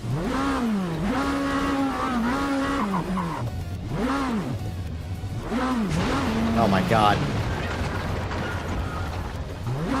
Sorry, car.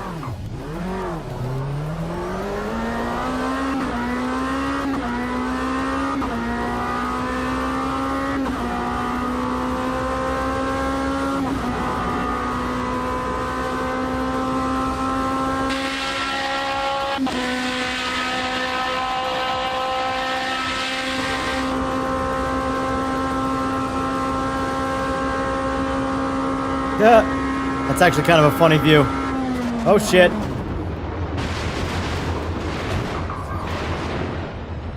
This is an interesting view.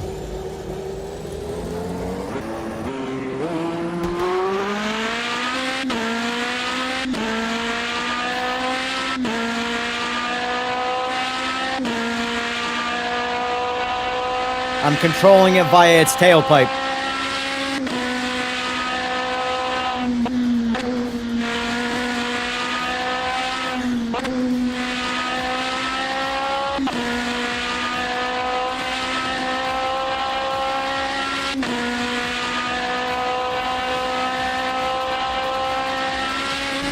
Oh! I looked at chat and died. Alright, let me get into a classic F1 now.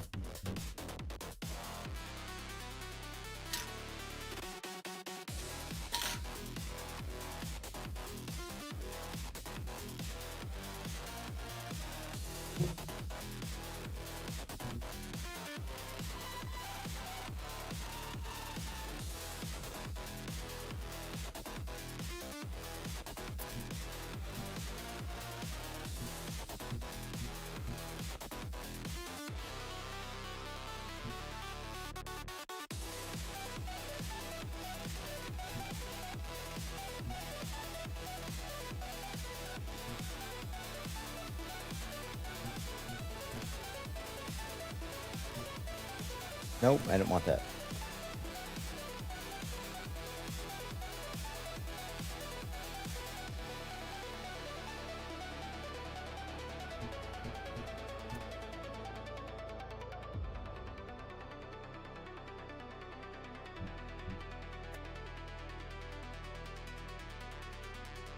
Oh, I'd have killed to have had a racetrack around my houses. This is like Isle of Man shit.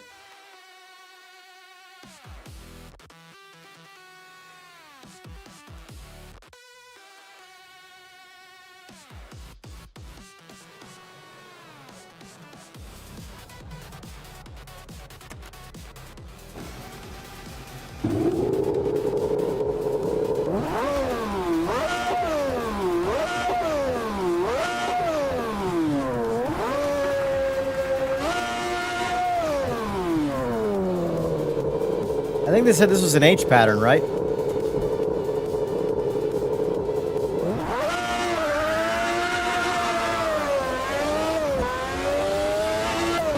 Yeah, it's an H pattern.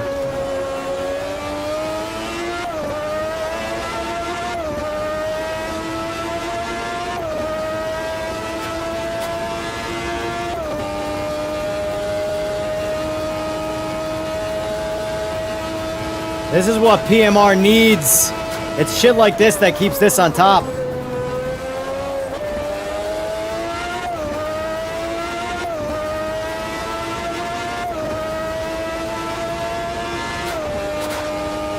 Like AMS2. There's no reason for me to ever get in a GT3 car.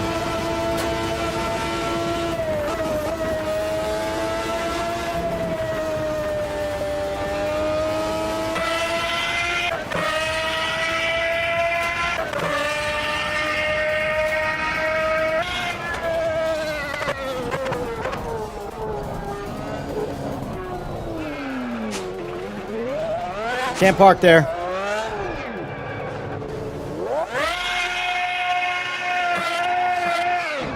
Alright, let's make this more fun. Hold on.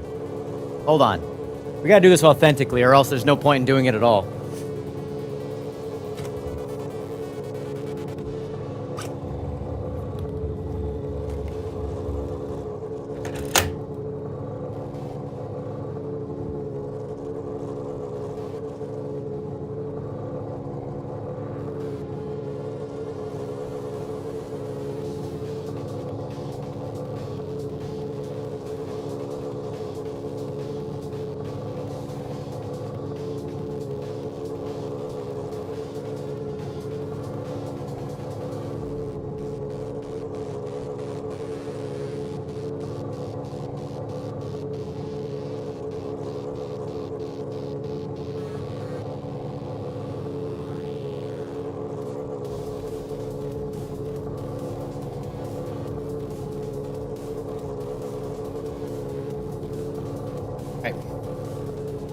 decided to use the bathroom as well.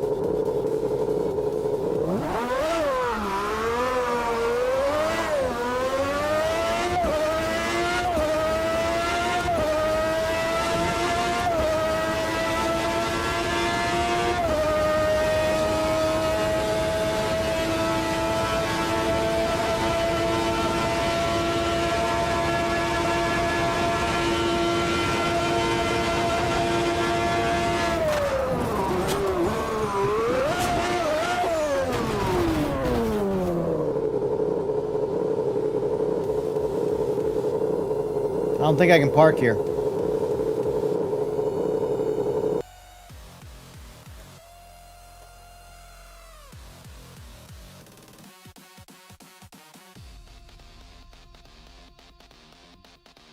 All right, let's see.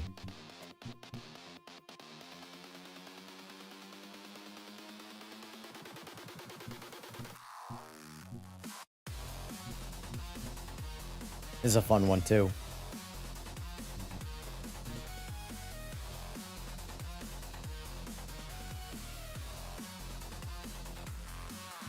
Do classic Nords.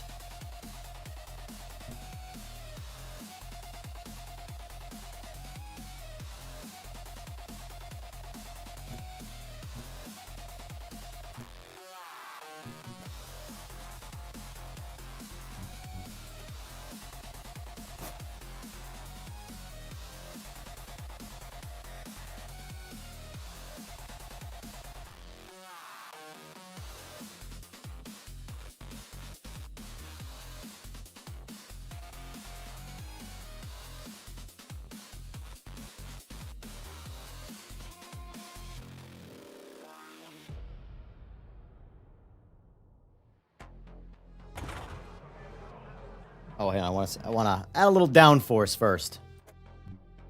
Where are we at? Oh, I gotta get out of the car. Damn it. Turn to pits.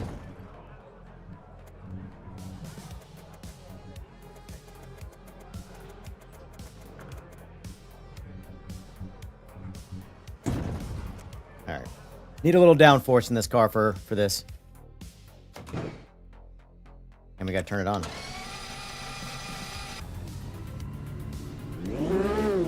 This is a turbo car.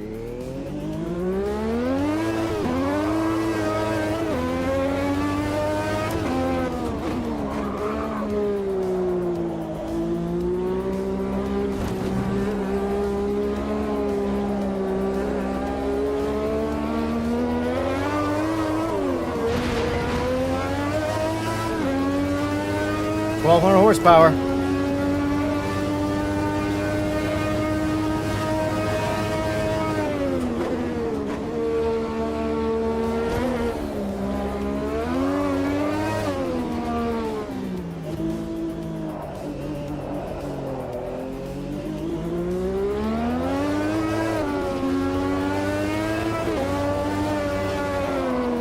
This is the shit guys like Senna drove.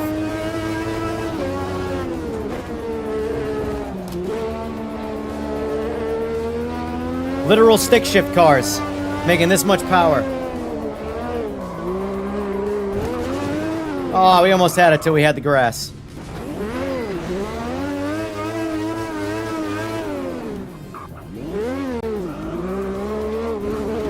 The throttle, God! Throttle test in fourth. I'm not going anywhere in fourth right now. Let's at least get on the road. My favorite Pokemon? I don't have a favorite Pokemon. It's been way too long since I cared about Pokemon. Uh-oh.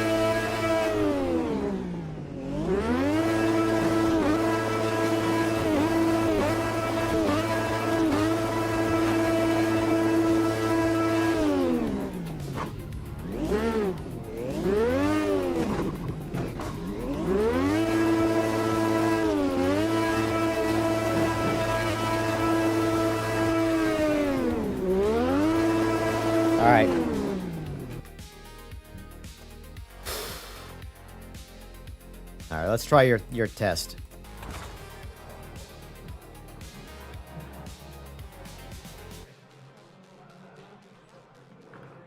No, I actually... Are you talking about, like, my HUD? Can do this.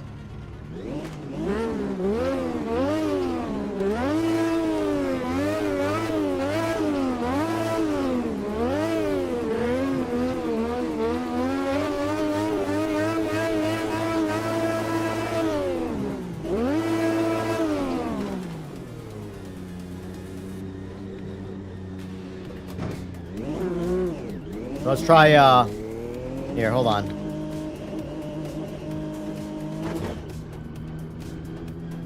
This thing's got shit throttle response.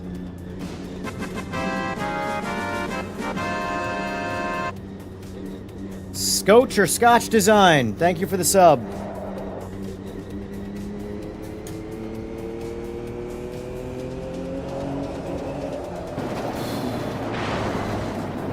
We need more throttle. I'll use 2 feet.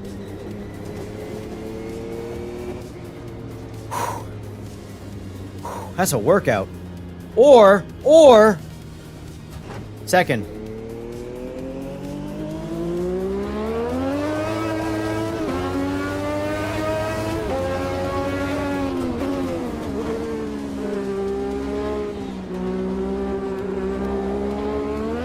What do I know?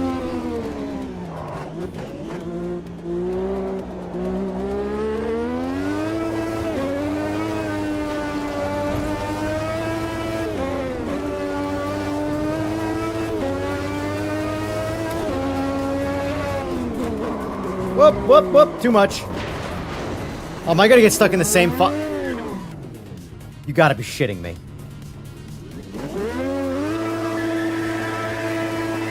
Alright, I think we're good. We got it, we're good. Let's get out of this area. This car does not like this part of the track.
Oh, hey, buddy. What's going on?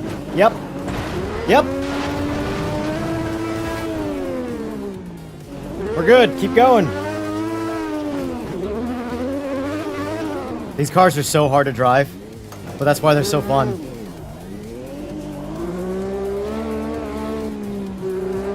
Zero assists. Just 1,200 horsepower. Almost 1 horsepower per pound.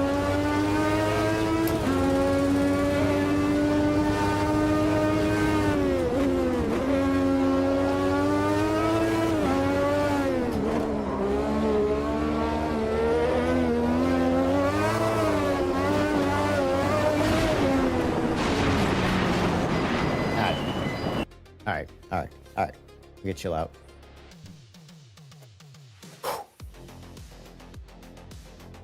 Oh. Appreciate y'all being here, by the way, boys. Much appreciated.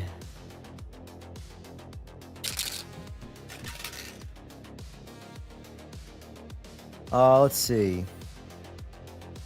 I haven't driven a lot of the LMPs in this game, to be fair. There's so much I haven't... Like, look at all these classes of cars. There's just so much.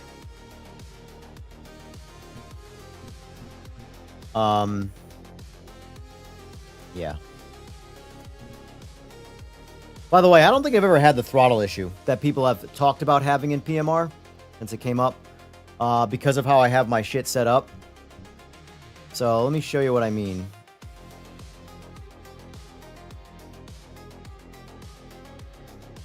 I have tried the NASCAR. They're also pretty difficult, but I do like them.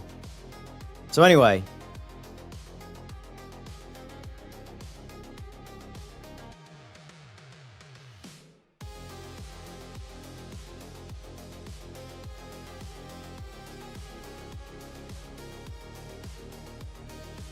So I have my pedals hooked up through my USB hub, and they don't register in the game. I can bind acceleration and stuff to them, but this software, I'm convinced, or the firmware, I should say, in the pedals, is what's doing all the work. So...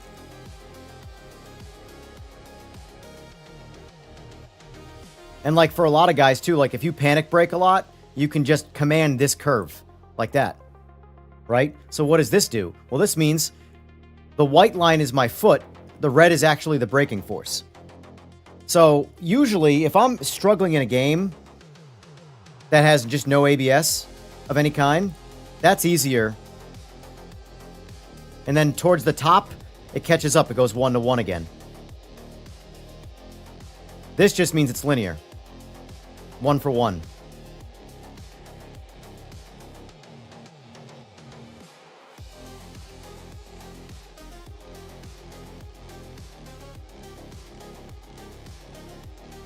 I don't know. I've had no issues with input. But what do I know? Don't ya know?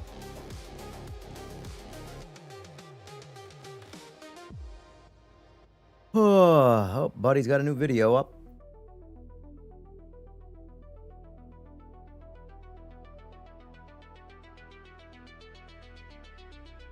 So yeah, tonight we're gonna do some man, Wreckfest 2 is gonna be good. This is gonna be a good one. This is gonna be a good one. But yeah, PMR tonight, that's what we're gonna do for sure. Let's see. I put this video up the other day. I didn't expect anybody to click on it because no one ever does. But it was sort of like a glaze of myself, I'm not gonna lie. But it was also a pretty genuine response from someone I know in the bike scene. When I jumped into his live and said hi. This is a guy I know in the bike scene. But the only reason I'm even going to show you this is because there's obviously a certain perception of me in the sim racing scene, and I have a very different perception in the bike scene, at least when it comes to the job that I do for a living. Where is it? So this.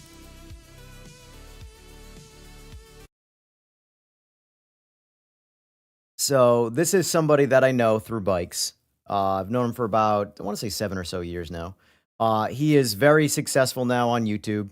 Right here, 400, it's hard to see, 464,000 subs. He's pretty legit.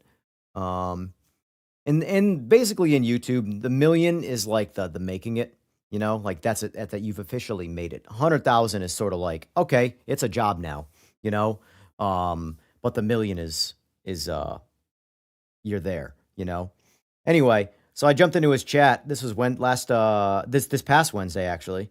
And right before I went live, and I said hey to him, you know, I complimented him. I was like, yeah, best guy in the game or something like that. I can't remember what I said. But then this was his reaction.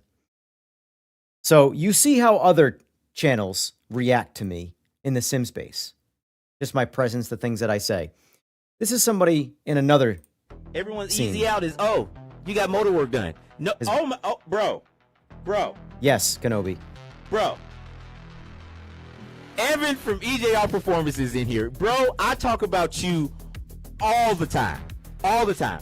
Guys, His mic is speaking Evan from pretty EJR bad, too. Performance. If you do not follow or you do not know Evan from EJR Performance, please go follow him right now. Instagram, I'm not for sure if he's still on Facebook, but he's on YouTube.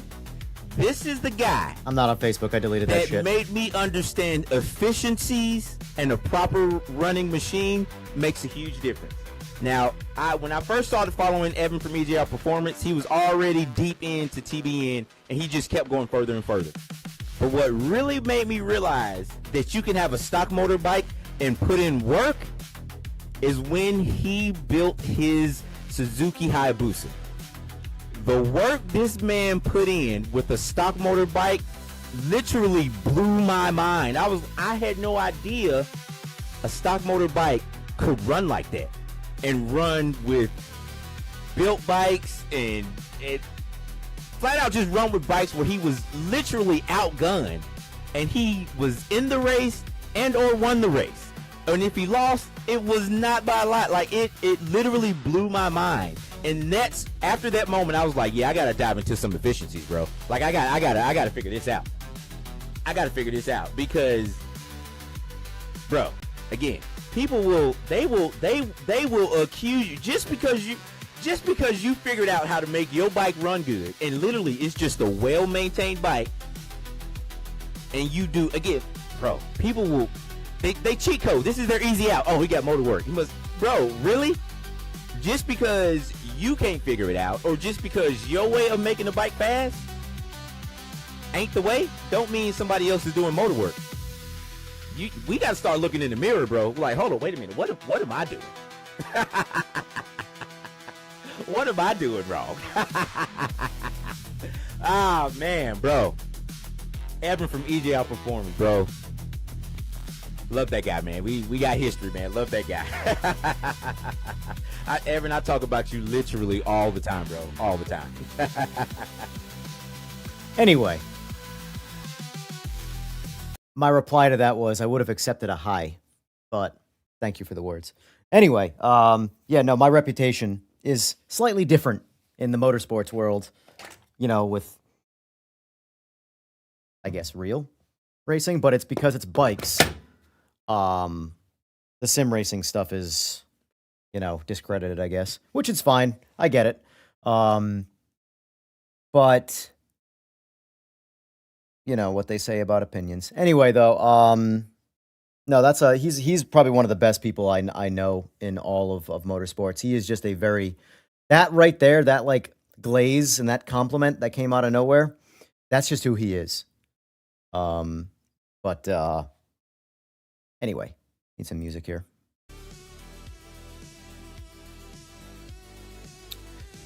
Well, we've officially hit 3 o'clock.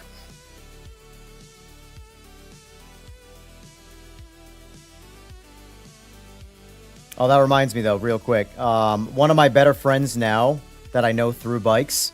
So back in like 2017 or so, there was this like big rumor that all of the videos that I had up of racing were fast forwarded because it was too fast. And then one of my good friends now, who was one of the people who said that, albeit respectfully anyway, when we finally did meet and we did race, he did learn real quick that, well, if my video was, if I was in fast forward, he wasn't. And that was, it's a pretty ugly race, I'll say that.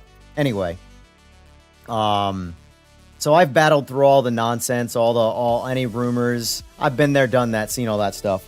So that's why I'm trying to, like, when it comes to the sim racing stuff, while I do realize my opinion can jade some people, I'm trying to avoid any level of drama and controversy. I'm just trying to keep this a good time because this is my retirement racing, you know?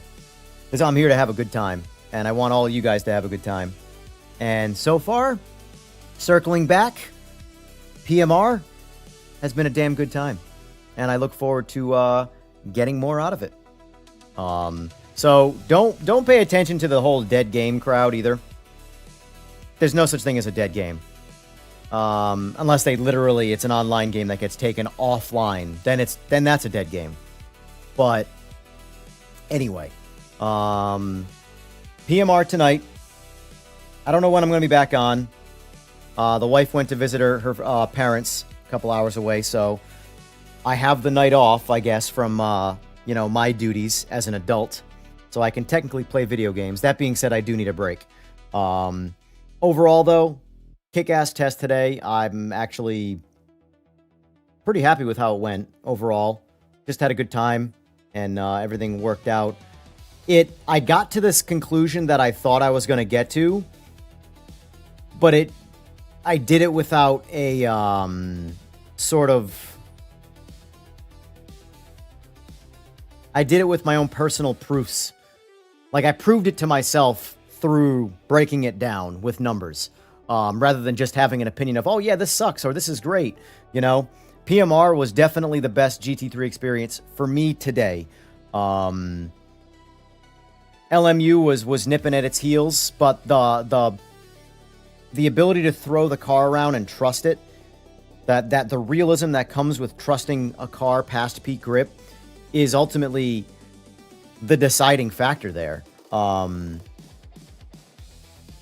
But overall, yeah, I think PMR right now for me, and I know everybody's going to have a different opinion, and that's respectable and cool, but I really do think that if you are on PC and you're like into LMU or you're into whatever you're into, I do think that it's a good time to jump into PMR and just give it a revisit. Give it an honest one.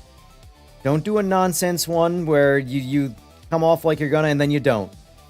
You know, I'm not gonna reference that again. Point is, try and enjoy the game. And by try, I mean just open yourself up to giving it a chance. I can't get enough fun out of it. I don't like GT3s. I don't. Somehow the game has hit a dopamine spike for me with GT3s now. You know? So, anyway, folks. It's been a good time. I'm wrapping it up now. Oh, I just got a notification that I lost $13 to Spotify. Thank you. So I'll be back probably a little earlier tonight. Probably about 9 o'clock or so. And we'll do some more open lobbies. EJR lobbies, as I'm calling them now. And, yeah. Kenobi, are you going to be on tonight? What would it take to get you on, Kenobi? So I can cheat and copy your lines.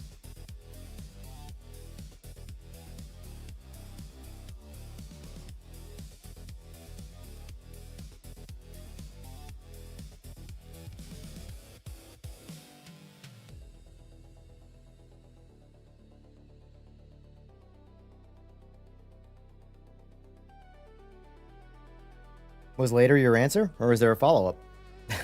Okay, here we go. Been up since about 3:30 a.m. Damn, son. Well, either way, I'll be on. Anyway, you're all good. I expect my own personal C8 Corvette GT3 tune, special one. But if not, that's fine. Anyway, folks. All right. We're done. Thank you for being here. Let me see if anybody's online.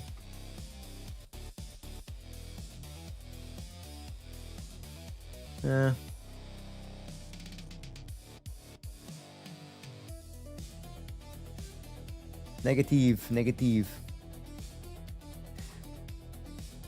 All right, boys.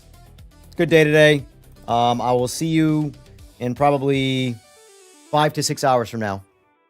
Until then, I hope you all have a fantastic rest of your day.